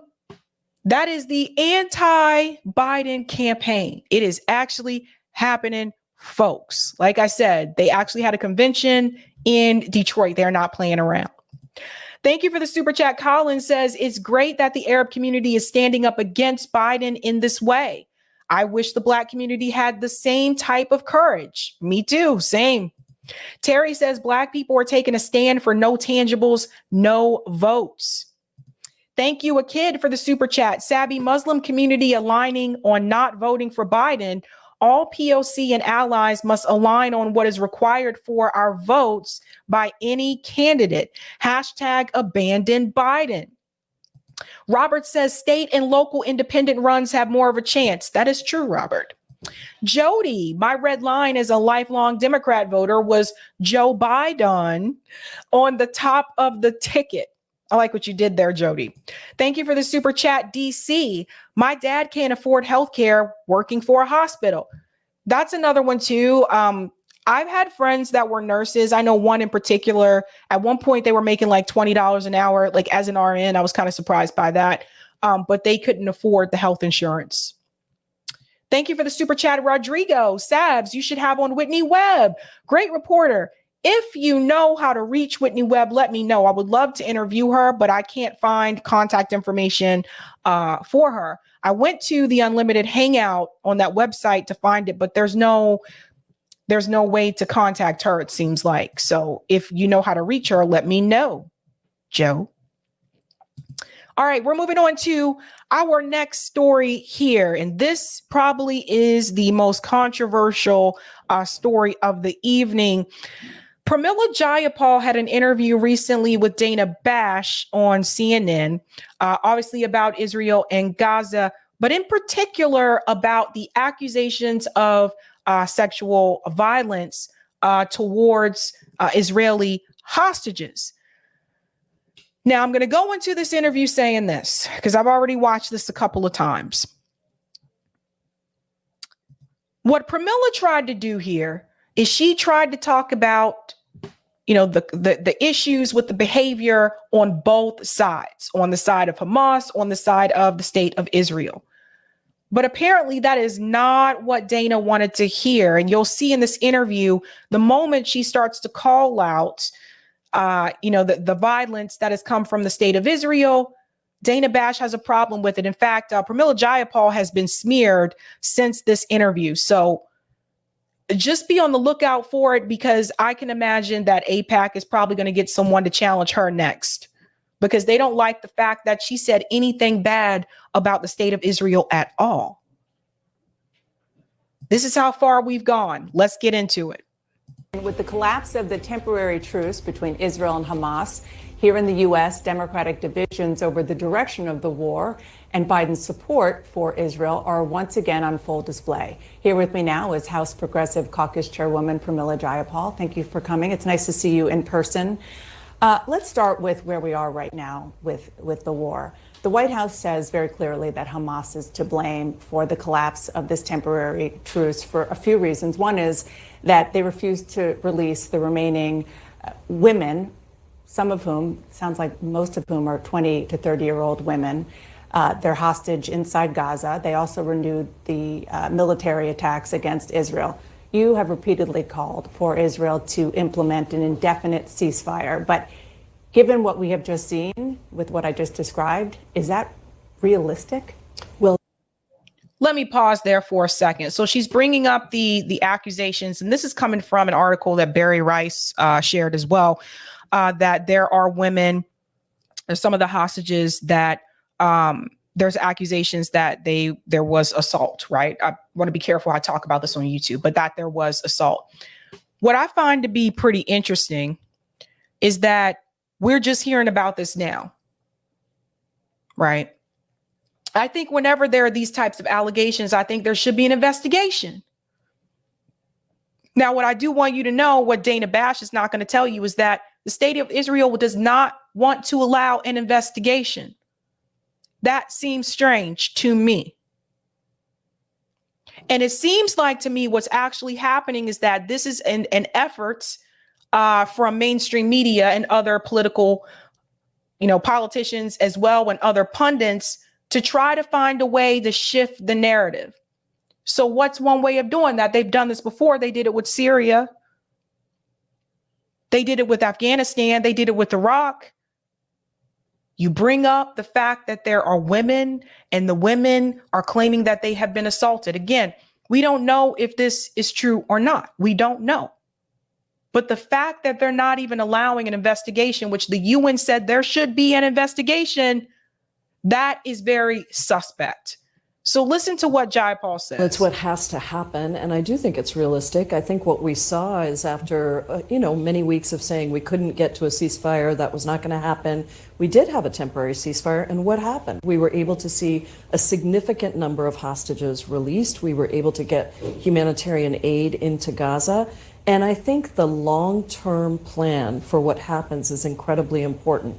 Now you've seen Vice President Harris made a very strong statement yesterday.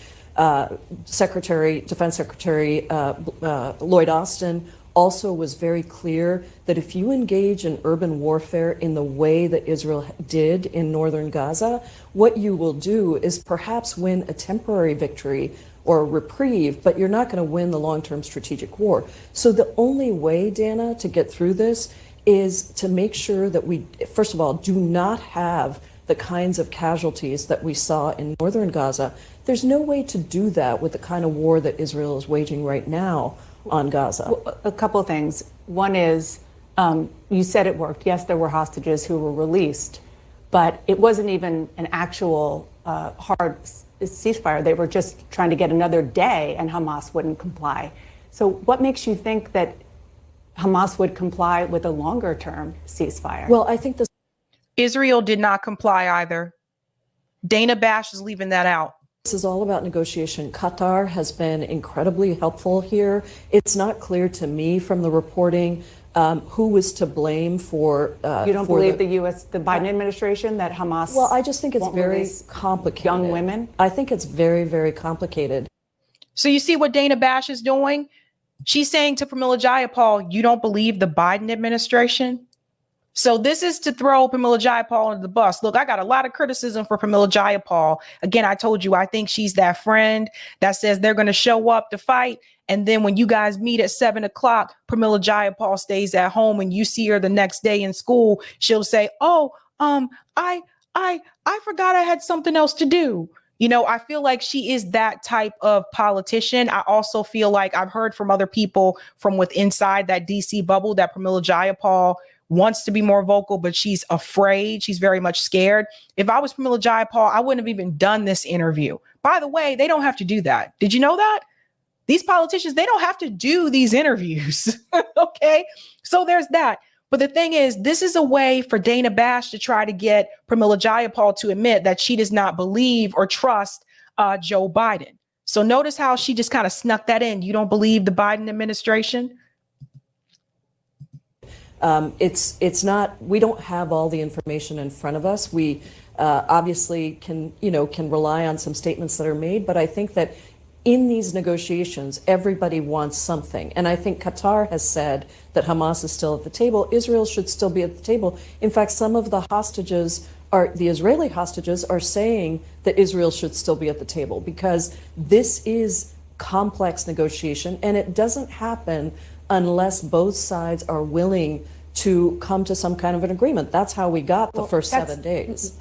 That's a really important point about both sides being willing to come to an agreement, because regardless of what has happened last week, and let's just say there is a more permanent ceasefire, you are hearing from Hamas leaders over and over again that the brutal massacre of the 1,200 Israeli civilians was just the beginning, just a rehearsal, and that they want to continue to do it over and over again. So a ceasefire would keep that brutal terrorist regime in place in Gaza. I don't think that's true. I think that what is true is that Hamas needs to be taken out. It is a terrorist organization. How would you do that? But I think the way to... Look at what she's doing. Watch this. Let's go back just a little bit, right? Watch this. Brutal massacre of the 1,200 Israeli civilians, which... That part right there. Have you guys noticed this? Whenever they talk about the Israeli deaths, notice it's a brutal massacre. But whenever you bring up the 12,000 Palestinians that have been killed, they never refer to that as brutal or a massacre, right? So there's obviously more Palestinians that have been killed compared to Israelis that have been killed. But again, it's about who do they value more. That's why the group that has less deaths is referred to as a brutal massacre compared to the 12,000 Palestinians that have been killed. They don't value the Palestinians the way that they value the Israelis. That in itself is a problem. But listen to what she says. Just the beginning, just a rehearsal, and that they want to continue to do it over and over again. So a ceasefire would keep that brutal terrorist regime in place. So she's saying that the ceasefire would actually, so now she's going against a ceasefire because she's saying that that would actually keep Hamas in place. That would keep that terrorist organization in place. I would argue, if I was Pramila Jayapal, here's how I would push back. I would argue through all of the fighting that's been happening, Hamas has not been taken out. Instead, civilians have been taken out, over 12,000 of them. That's how I would argue back against that. So the bombing and the attacks is not killing Hamas. You see the problem? So there's that. The other problem is when you talk about the brutality and when you talk about keeping some type of terrorist thing in place, you cannot leave out the fact that the state of Israel is still occupying and removing people from the West Bank.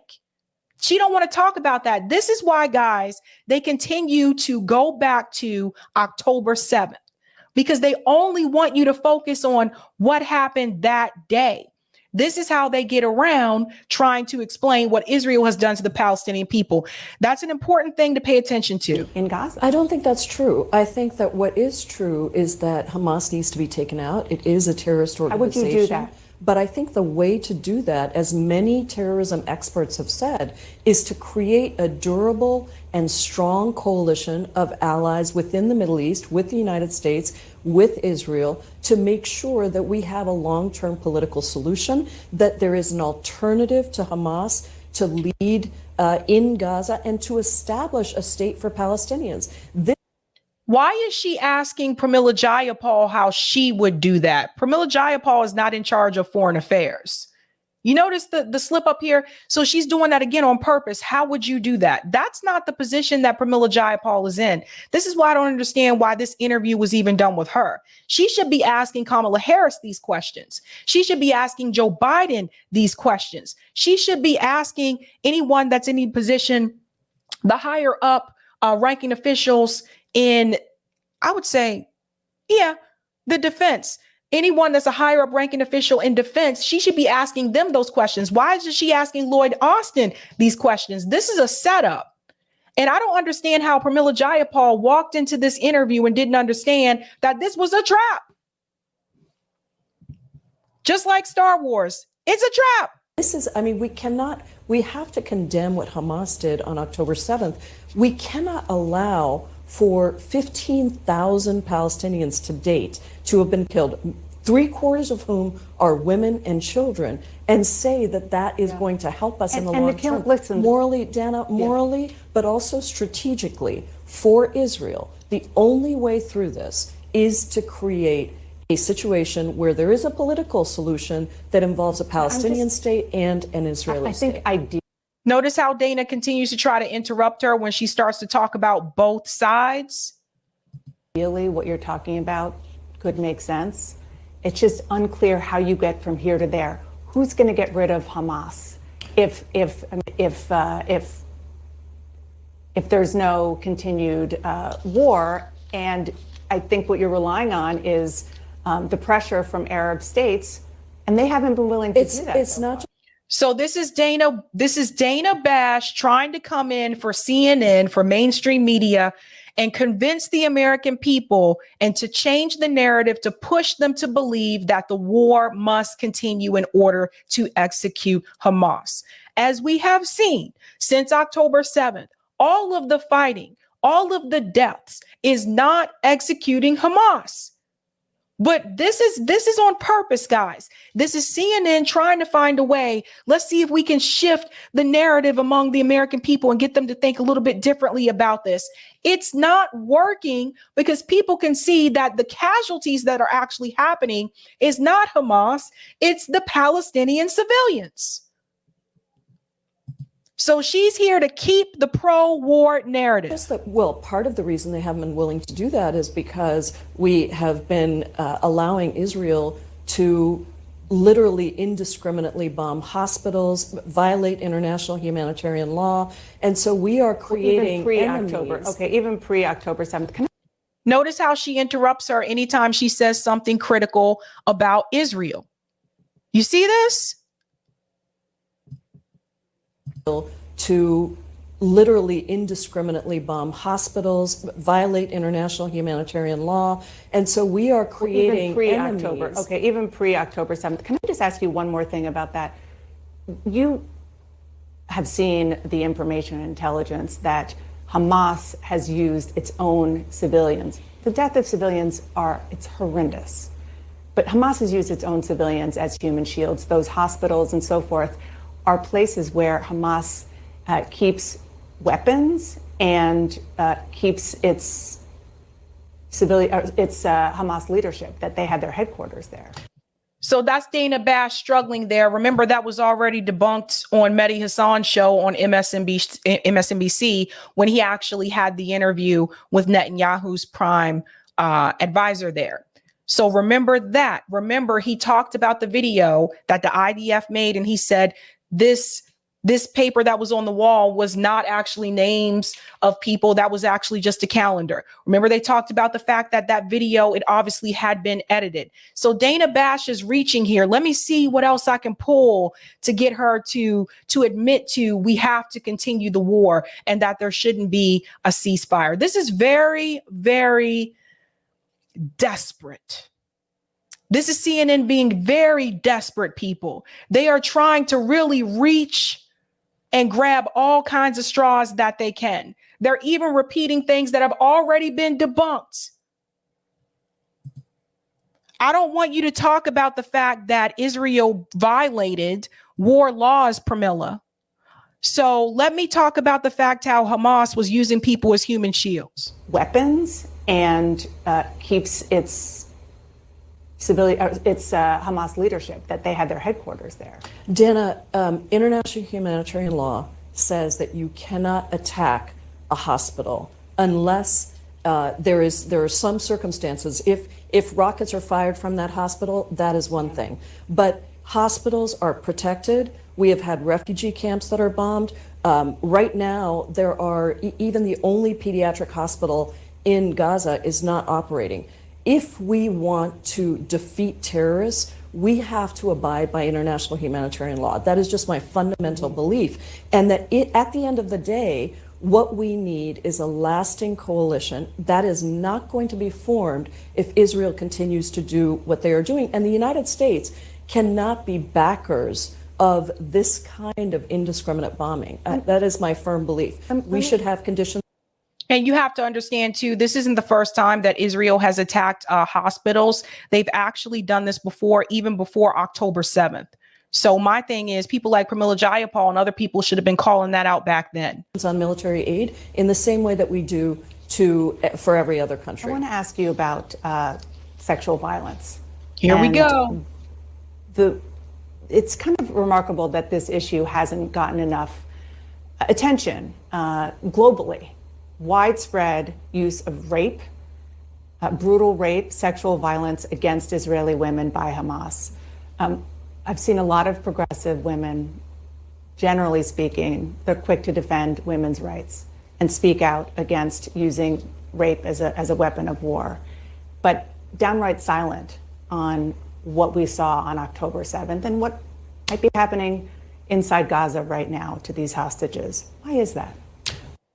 Let me chime in here before Pramila speaks. So something I want to add in reference to this, again, Israel is not allowing for an investigation. The UN has called for an investigation.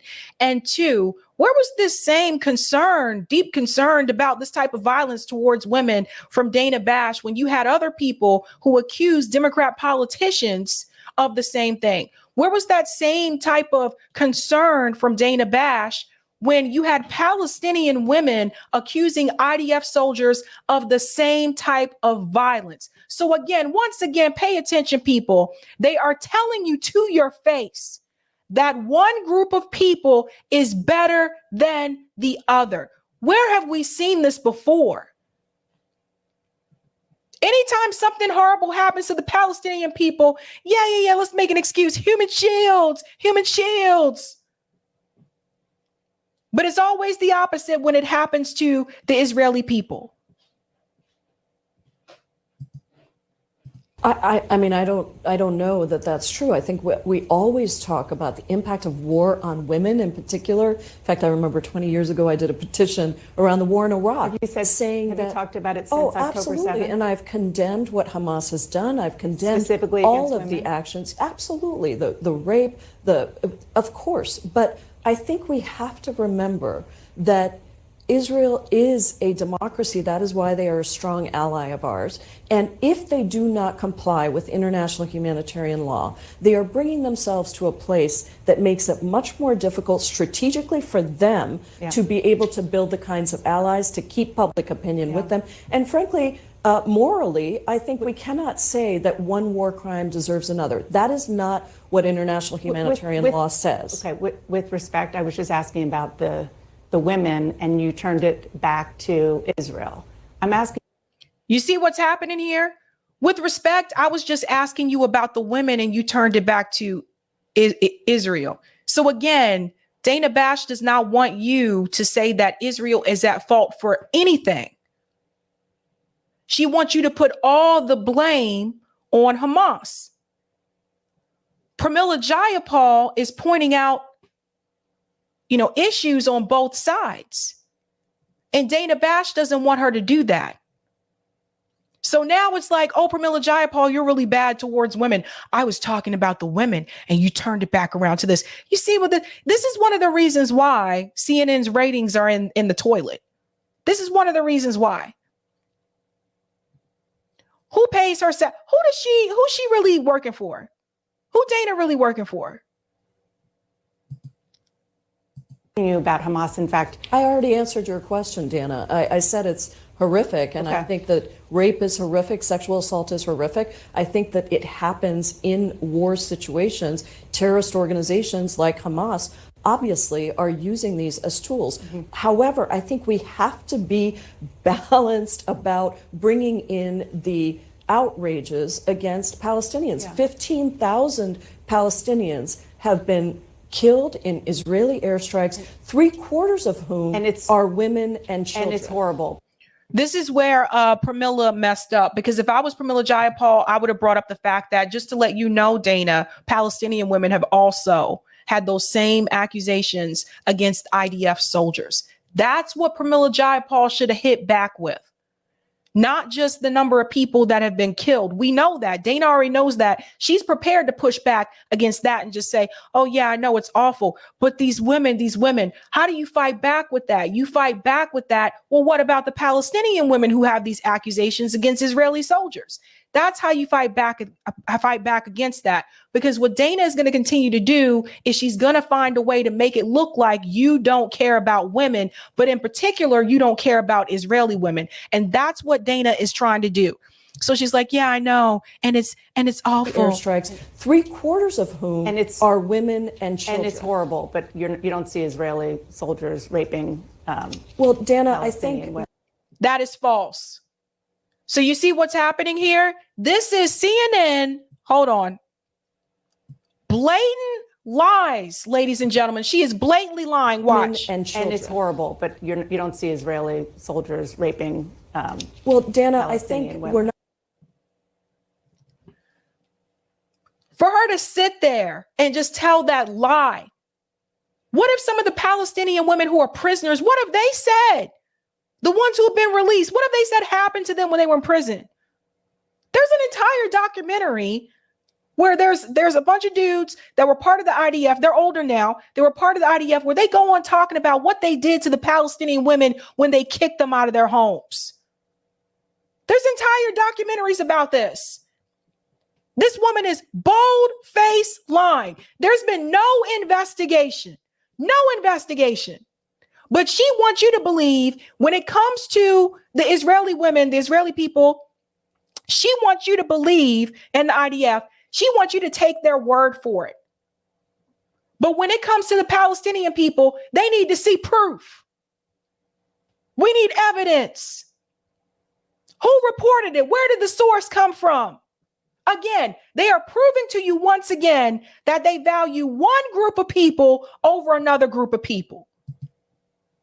I don't want this to be the hierarchy of oppressions. I think 15,000 people have been killed. It shouldn't be, which is horrible. 2.2 million Palestinians live in a 140 square mile area, which is about the size of Las Vegas, with a population that is 4 times that of Las Vegas. And 1.8 million Palestinians right now are displaced. They are living in shelters. They are being told to move to South Gaza, then South Gaza is being bombed. They're being told to move to North Gaza.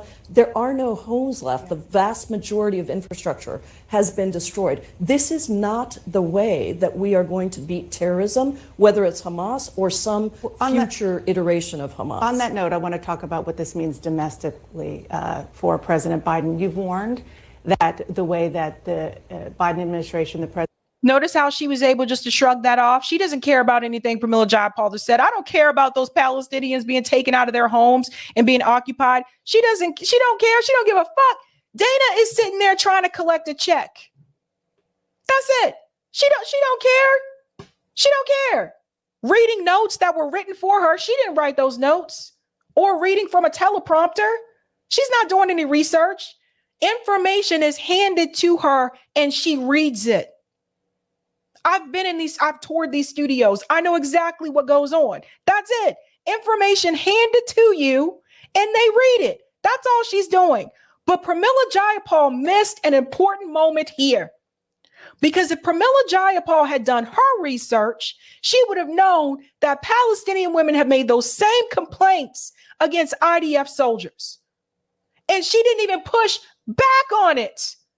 That was a key moment for her to push back. And she pushed back with, let me tell you how life has been for the Palestinian people. No, Pramila, you push back with, actually, Dana, Palestinian women and children have made those same complaints about IDF soldiers.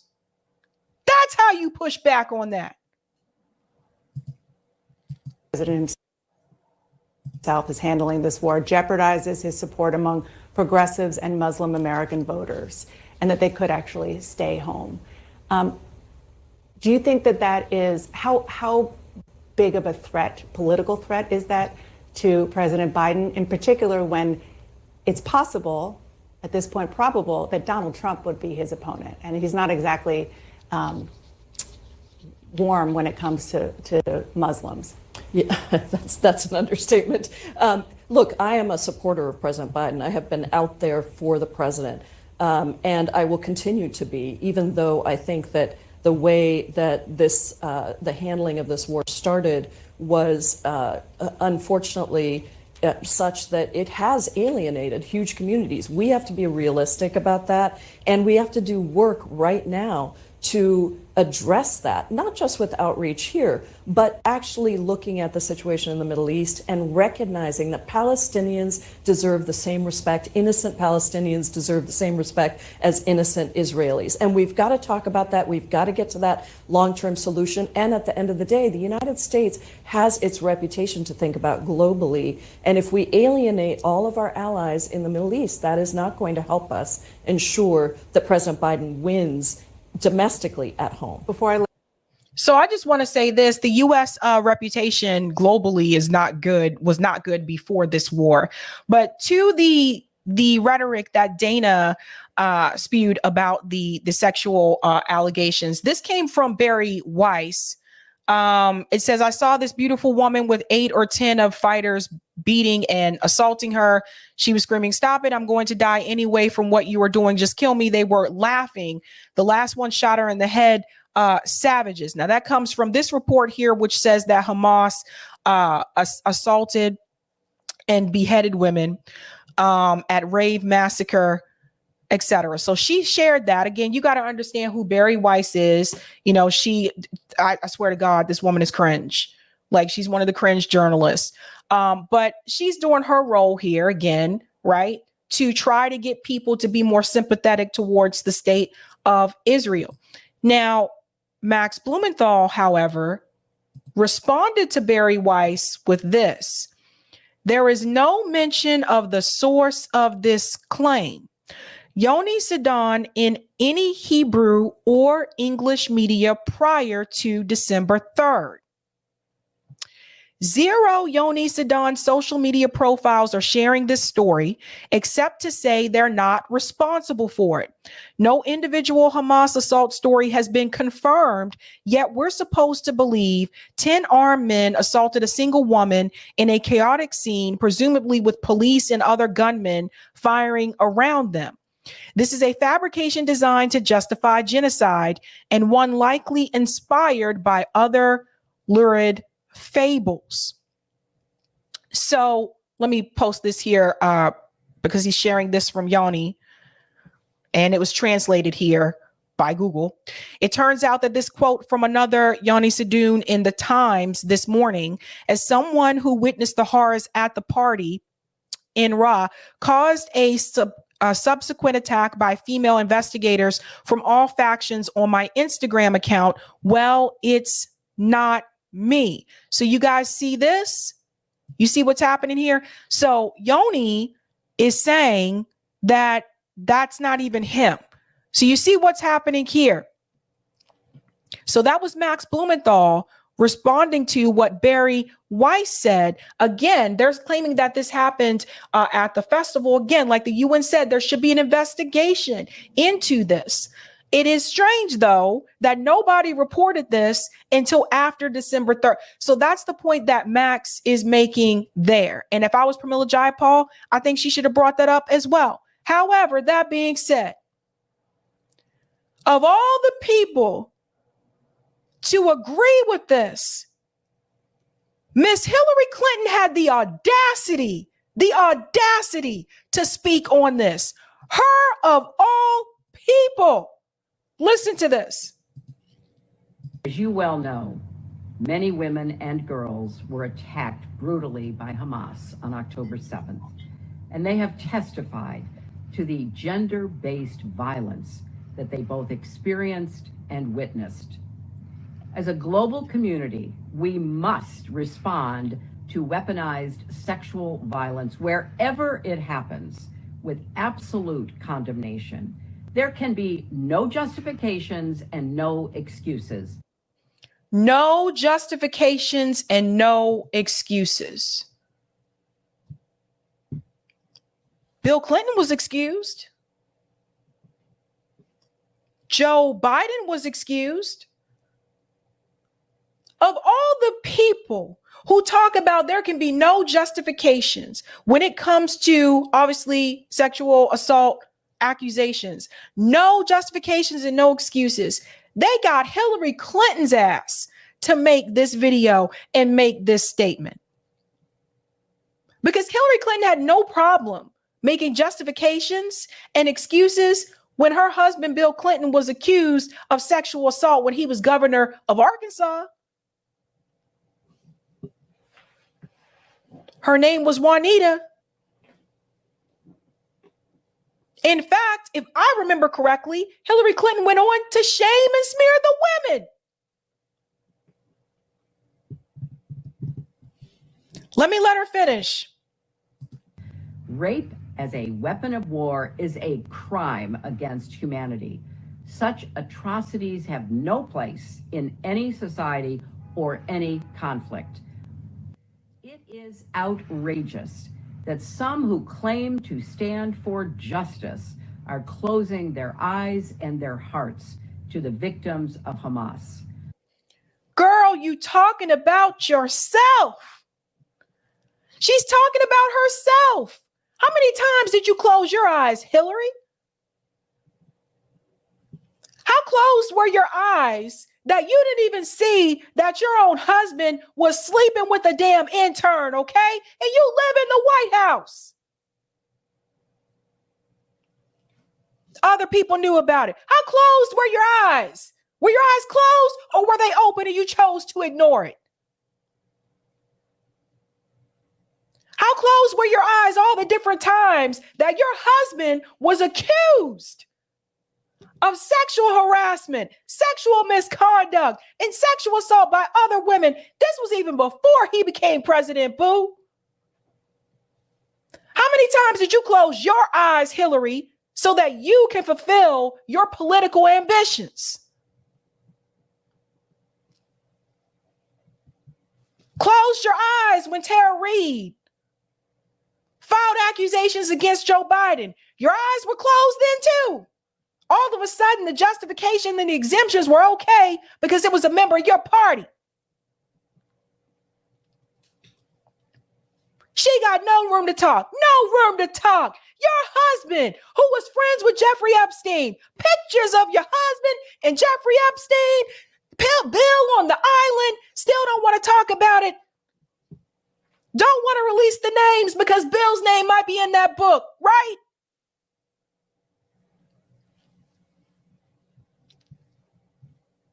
Get out of here.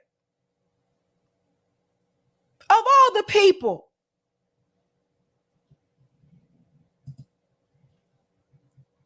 She's getting roasted in the comments, by the way. If you want to take a look at those.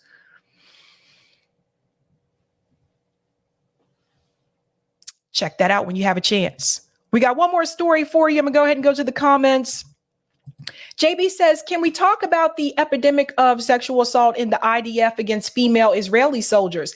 That was another story that came up as well, where other soldiers, female soldiers that were part of the IDF, were also making those accusations. Thank you for the super chat, DC. ICC visiting Israel and Ramallah, not Gaza. Hashtag co-opted. Thank you for the super sticker, Nelson.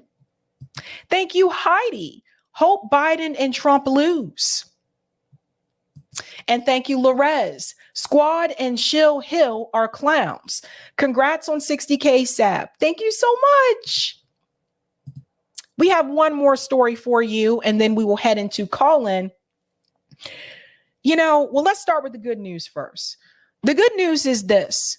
I don't know if you guys are aware, but for those of you that are in New York City, December 7th. So it appears that Cornell West and Norm Finkelstein are actually teaming up here, at least for this appearance in New York at the Comedy Cellar. So we're going to start with the good news about Cornell West's campaign, and then we're going to get into this hit piece that came out from Forbes. So Cornell West tweeted, I will be in conversation with my dear brother, the courageous scholar Norm Finkelstein, on December 7th at 5 p.m. at the Comedy Cellar. Very limited capacity, but we hope to see you there. Tickets, you can find them there, and you can also scan the QR code. So there it is. It says, the Comedy Cellar at Village Underground presents West and Finkelstein in conversation December 7th, 5 p.m., 130 West 3rd Street, NYC. So for those of you that are in the area and want to check that out, have at it. That should actually be a good discussion, those two together. That's the good news. However, it appears that there is another hit piece out about Cornell West. They're still focusing on Cornell West's finances. So they're still trying to use the fact that they're saying he didn't pay his taxes or file his taxes. Cornell West addressed that on my show and other shows as well. But now they're trying to claim that he's broke because he spent all his money on women. They're out here now trying to paint Cornell West out like he was a gigolo. Listen to this. Why Cornell West is broke. Boy, I tell you, this is a doozy. Newly uncovered divorce filings reveal allegations of a secret life and helped explain why the presidential candidate, who has earned millions of dollars over the years, has hardly anything left. Cornell West has been a fixture of American society for more than 3 decades, publishing books, teaching at Ivy League institutions, commenting on cable news, collaborating on music with Prince, even popping up in sequels to The Matrix. He goes on to say, West has earned an estimated $15 million or so over the last 30 years. But oddly, as he mounts an independent run for president, his net worth resembles that of a first-year adjunct professor. I live paycheck to paycheck, says West. So I just want to define net worth here for those who, might be thinking this is like income. Net worth is different from income. Income is obviously what you earn. That's your hourly pay or your salary, your take home, right? That's your income. But your net worth is what you own minus what you owe. That's important to remember. So you can have a large salary, but if you don't own much, you may have a low net worth. Or you can have a large salary and maybe you do own something, but if you owe more than what you own, let's say you have a lot of student loan debts, then you can have a low net worth. A review of federal filings and property records confirmed that West's net worth is near zero. Other outlets have previously reported on his troubles paying taxes over the years, but no one so far has explained how someone so successful became so broke. So that in itself, again, what does that have to do with his run for president? With West in position to affect who becomes America's next president, Forbes set out to answer that question. West burst onto the national scene in the 1990s with Race Matters, a compilation of essays that sold more than 500,000 copies.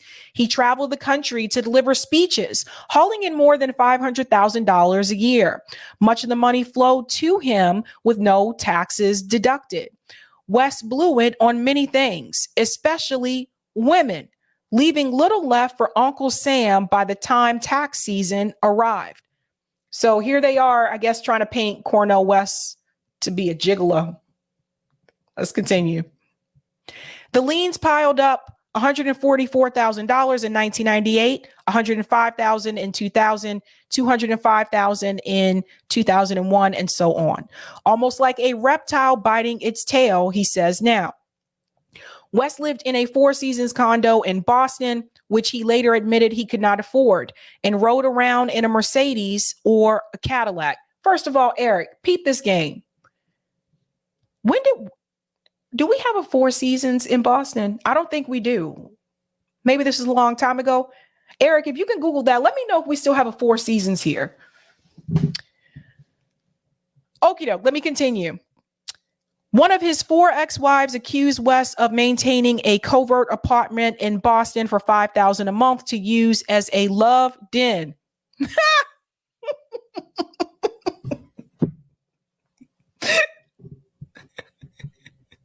This is too funny. To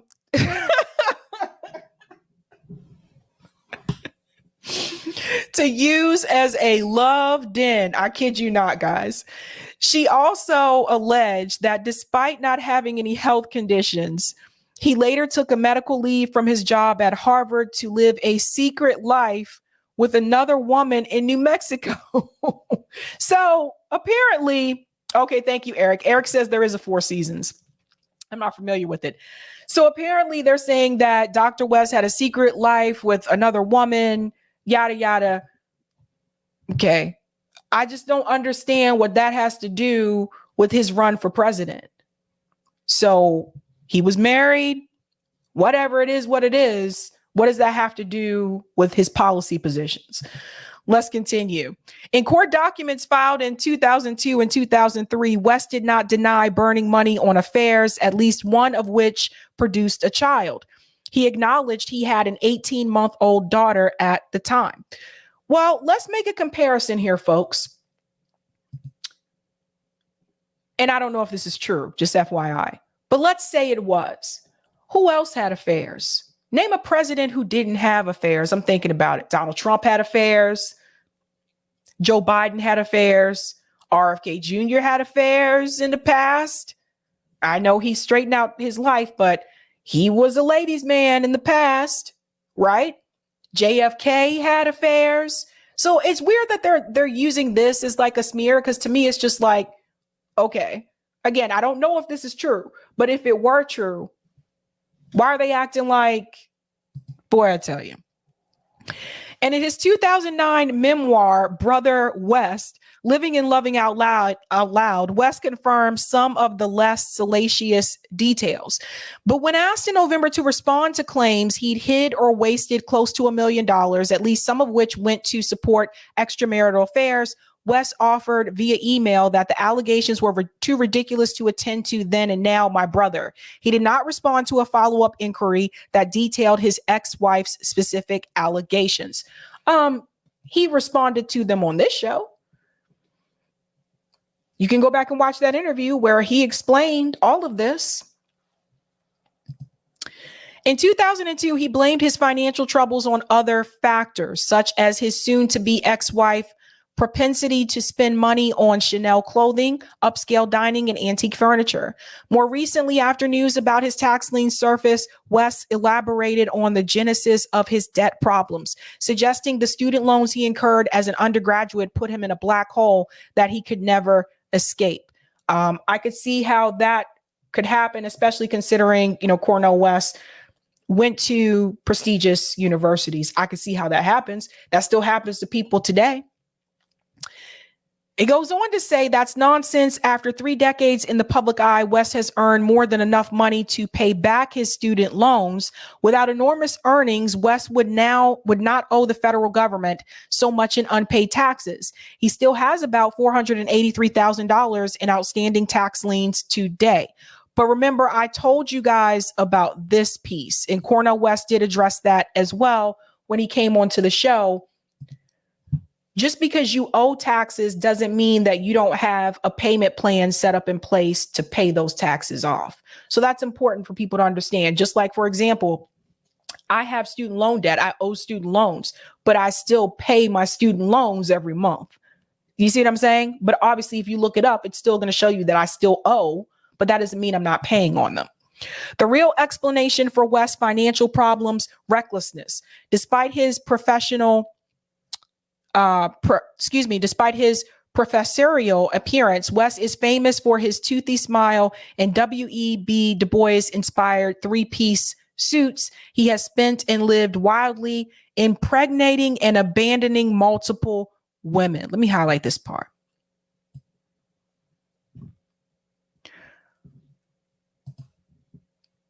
This is a stereotype about Black men.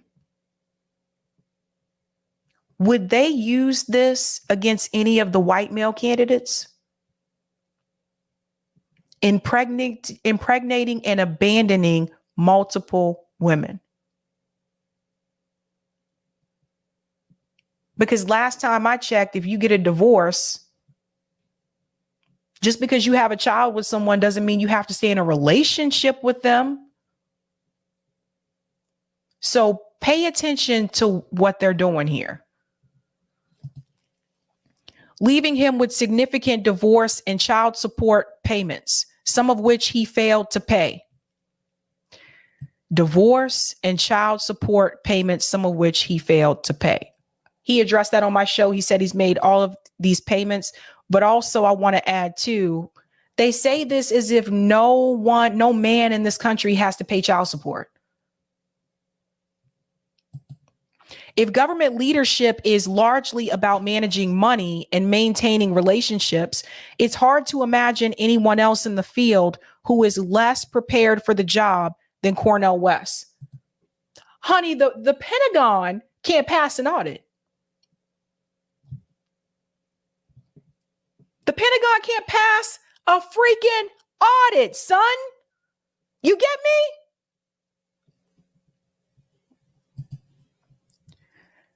West was born in Tulsa and raised in Sacramento by parents who had middle-class jobs, his mom as an elementary school teacher and his dad as a civilian Air Force contractor. At 17, West got a partial scholarship to Harvard. Keyword there, partial, meaning he didn't get a full ride. To cover the rest of his tuition, he got assistance from his parents, worked by cleaning toilets and delivering mail, and took out loans, he wrote in his memoir. Wary of accumulating more debt, he raced through Harvard in 3 years. See, this is what they should be focusing on, right? The fact that someone was able to graduate from Harvard in 3 years, from Harvard University. No, instead, they're focusing on the fact that they feel like Dr. West is broke and basically trying to call him a bad dad, using the Black man trope. Then in 1973, at age 20, he headed down to the East Coast of Princeton on a full scholarship to work on his doctorate in philosophy. At first, everything seemed to be going smoothly. In 1977, when he was just 23, West got married for the first time, became a father, and started teaching at New York City Union Theological Seminary, an affiliate of Columbia University. Then life took a turn. In 1979, West published one of his first works, an essay on embedding Marxist ideology into Black theology, and filed for divorce from his wife in Reno, Nevada, writing years later in his memoir that she needed more stability than his intellectual wanderings could offer. The divorce decree stipulated that West had to pay child support of $320 a month and 15% of his income in excess of $15,000 until his son became an adult. West's share of the settlement, a stereo, albums, and a couple of studio chairs. In my head, I keep hearing Johnny Taylor singing about it'd be cheaper to keep her, West wrote in his memoir. He claimed that the settlement and his poor financial planning abilities left him sleeping in Central Park for a couple of nights. He was in love again soon, marrying for a second time in 1981. 5 years into that union, he met the woman who would become his third wife in New Haven. New Haven, Connecticut, when she served him a hamburger as he read Hegel in the restaurant of a Holiday Inn. According to his memoir, West proposed to the 27-year-old on their first date. Eleni, marry me and become the first lady of Black America. That line didn't work at first, but the time they actually did wed 5 years later in 1991. Eleni had changed jobs and was working for the state of Maryland as a counselor for autistic adults. West convinced her to quit her job and delay plans to attend grad school so that she could travel with him, she later claimed. Okay, so long story short, he married people. Some of these marriages didn't work out. He got divorced. So he admits that he wasn't the best with financial planning back in the day. That's not uncommon. Some people just aren't earlier on in their adulthood. I feel like this piece, I wanted to share this with you because I felt like they were reaching. They were reaching. Now they said here, oh, my camera's like foggy. There we go. They said here,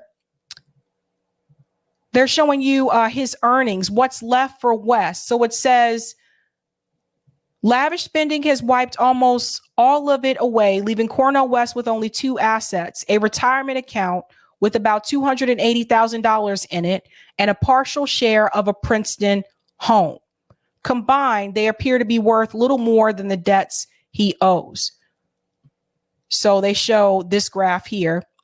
Blue is the home in Princeton, and black is the retirement savings account. And my whole thing is this part here. It says, but lavish spending has wiped almost all of it away, leaving Cornell West with only this part, only 2 assets, a retirement account and a partial share of a Princeton home.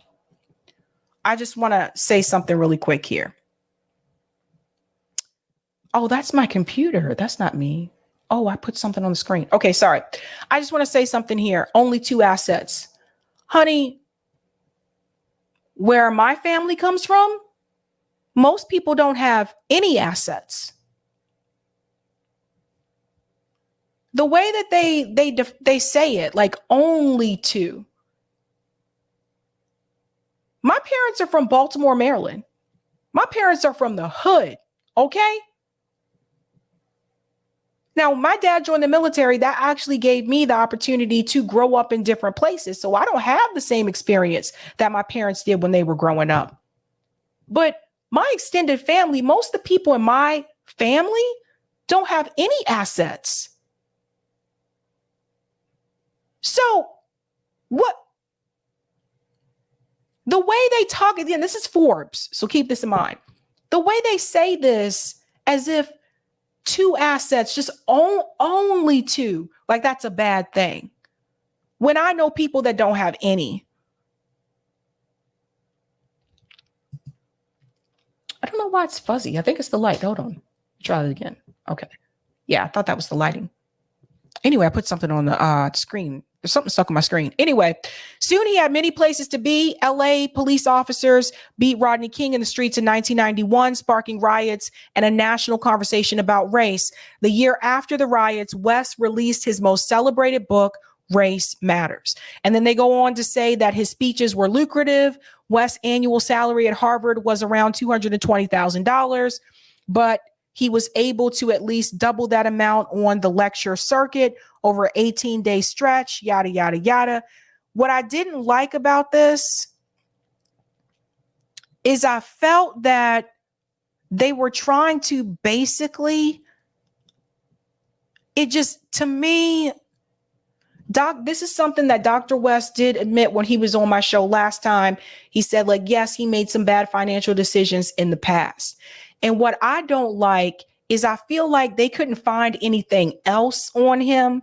So they figure, let's go after his finances and basically say that a black man didn't know how to manage money. Oh, and by the way, he impregnated a lot of women. But this isn't it. This isn't the last smear. and there will be more. So get ready for that. I don't know why it looks fuzzy. Maybe it's just me. There will be more. But guys, we are going to do call in tonight. Eric has something to share with you really quick, and then I'll take a quick break.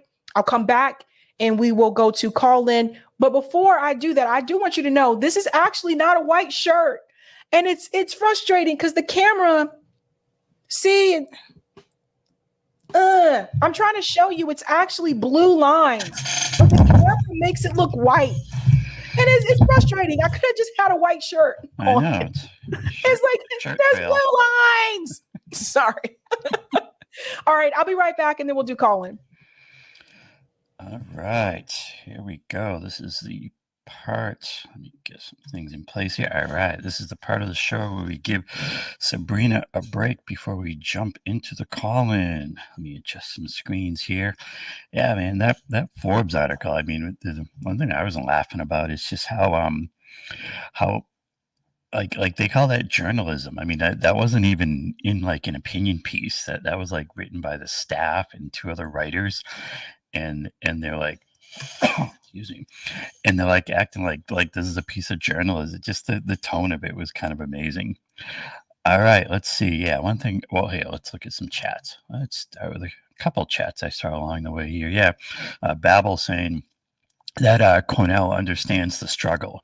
Yeah, I mean, that's the thing. They think they run these pieces and everybody's going to be like, oh no, he had money trouble. It's like, he's like a regular human being, amazing.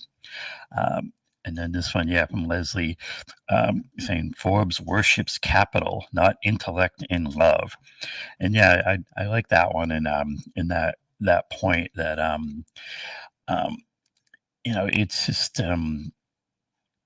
with like Forbes and with this whole corporate establishment, it's like, it just lays bare what they value is it's just money and just stepping on whoever you can to get ahead. That's why they worship these billionaires, because, the billionaires are basically the most talented and clever thieves among us. Like, maybe we should just call every billionaire like king of the thieves, because that's really what they are. They're just the best at doing that kind of stuff. And whereas with someone like Dr. West, he's a professor. He studied philosophy, for God's sake. I mean, he's just operating on a higher plane than these money grubbers.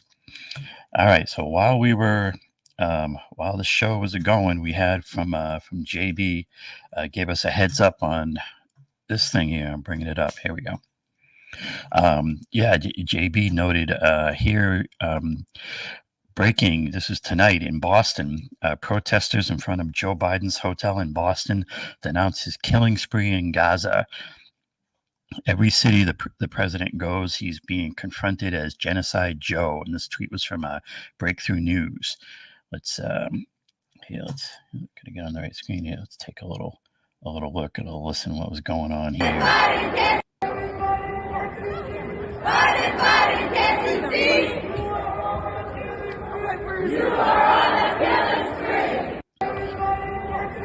Boston looking good here, representing. And you may ask, why was Joe Biden in Boston? It's kind of too perfect. He was in Boston, of course, to raise money. He was. Gotta get rid of some of this hash here. Here we go. Biden hits Boston on a fundraising blitz, including a James Taylor gig. So old James Taylor there representing the Democrats. He's been doing it. Yeah, he's been doing a big push. I think he also had a big fundraiser in LA with other stars and things out there. Biden making a big push to raise money for his re-election effort. He was in Massachusetts today to smooge with donors at a trio. Okay, we had 3 Boston fundraisers to benefit his campaign and the Democratic Party, including an event in the city's theater district featuring a concert by singer-songwriter James Taylor. And you got Maura Healey here to greet him. And then later he'll be on the West Coast, LA fundraisers.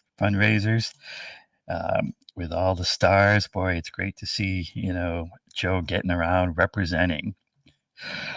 But thanks a lot, JB, for giving us a heads up on that one live during the show. Let me see what I noted here.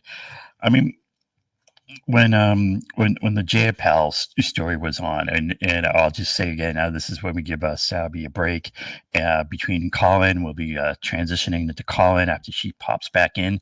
But like with this Jayapal story, it's she's paid to operate that way. This is her role. This is the role of these so-called progressive, or as I like to call them, faux-aggressive Democrats, that they're paid to be this controlled opposition that just kind of says, well, couldn't Israel, bomb a little less? Couldn't we have like a ceasefire for a little while?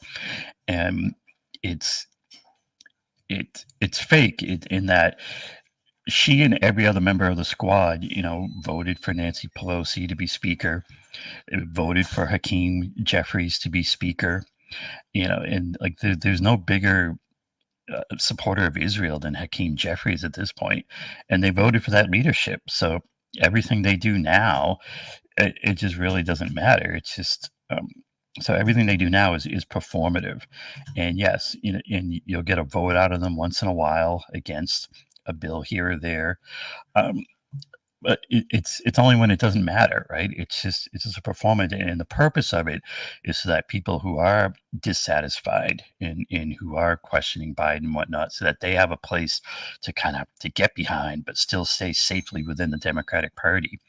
And it's just time, past time for people to really wake up and just know that both of these parties are corrupt. And it's like, I keep pushing on, the whole MCDS, money, corruption, demands, and solutions. And it's both parties.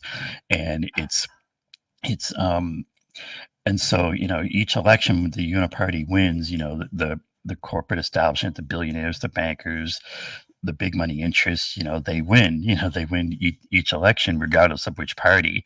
And so from that standpoint, it doesn't really matter. And, I see the Cornell West campaign getting going, and they do seem to be revving up and kicking into gear. And I just hope, and I've actually, sent messages to people, that way. And I hope they get them and might be willing to collaborate on focusing on the corruption. And making that like a real theme, and I believe that focusing on corruption, having an anti-corruption stance and a set of demands, of course, could really be something that powers a whole movement. But it's going to need speakers and leadership like Dr. West and like that kind of a campaign. All right, let's see what's been, so I'm hoping that there can be some room for that in the campaign, and talking about how to really get that going. Yeah, I can let me get my mouse back here in the chat. All right, is Sabby officially supporting Cornel West? No, she is not an official supporter or surrogate or whatnot. I think she could speak to herself whether she would. Well, you can ask it in Colin. How she would view her support or thereabouts of Cornel West. Bad cookies, is that sweater for sale? I bet you got those 3 for $10, didn't you? This is a Red Sox sweat jacket. What can I say? I'm a New Englander, and we root for the Sox even when they're terrible. Yeah. And yeah, the microphone matches the sweater, right? All right, so we can give you a little preview. It's about the call-in. Sabrina has attached the link to the call-in to the chat, so you can click on it there. So Colin's where we like to hear from you. Could have hit the right window. We want to hear what you got to say about things like Kamala's speech, anti-Biden campaign, Elon, and more. And you can do call-in on your phone or on your browser. You can just bring it up and listen, or you can kick in with your phone or microphone and talk to us and tell us what you think. We have some interesting conversations over there. I'm trying to click on this one. How do we send a private message to Sabby? You can there is an email on in the video description on every video, so if you can send her an email. She can't guarantee that she'll get right back to you because she gets a lot of emails, but that's one way. Also, if you're on Twitter, you can, I don't know, are your DMs open on Twitter? Not really. No, don't even try to DM me because it's a mess in there. Right. It's a mess. Best thing to do is the email. All right. We will see you in the call-in. All right, guys. It's about that time. We are heading on over to call in again, episode 139. I know I still have to actually publish those other 2 call-ins. I haven't even gotten around to that yet. The problem is it lags when I try to like publish and then I just get distracted and start doing something else. I'm like, Anywho, 139 Kamala speech, anti-Biden campaign, Elon and more, and whatever else you want to discuss. We're going to head on over there. The link for call-in is pinned to the top of the chat. So I hope to see you guys there. And damn it, there's blue lines in this shirt. Blue lines. I don't know. Maybe it's the lighting. Is it the yellow? No, I don't know. It just is what it is. Dang, you can't even see it. It does just look like a white shirt. How lame. Because the blue lines were supposed to stick. That's why with the red lipstick, because it goes with the blue and it, man, whatever. Thank you so much for the super sticker, Andrea. Thank you so much. Let's head on over to call in, guys. That link again is pinned to the top of the chat. You know how we do this. Have a good night. Keep up the fight.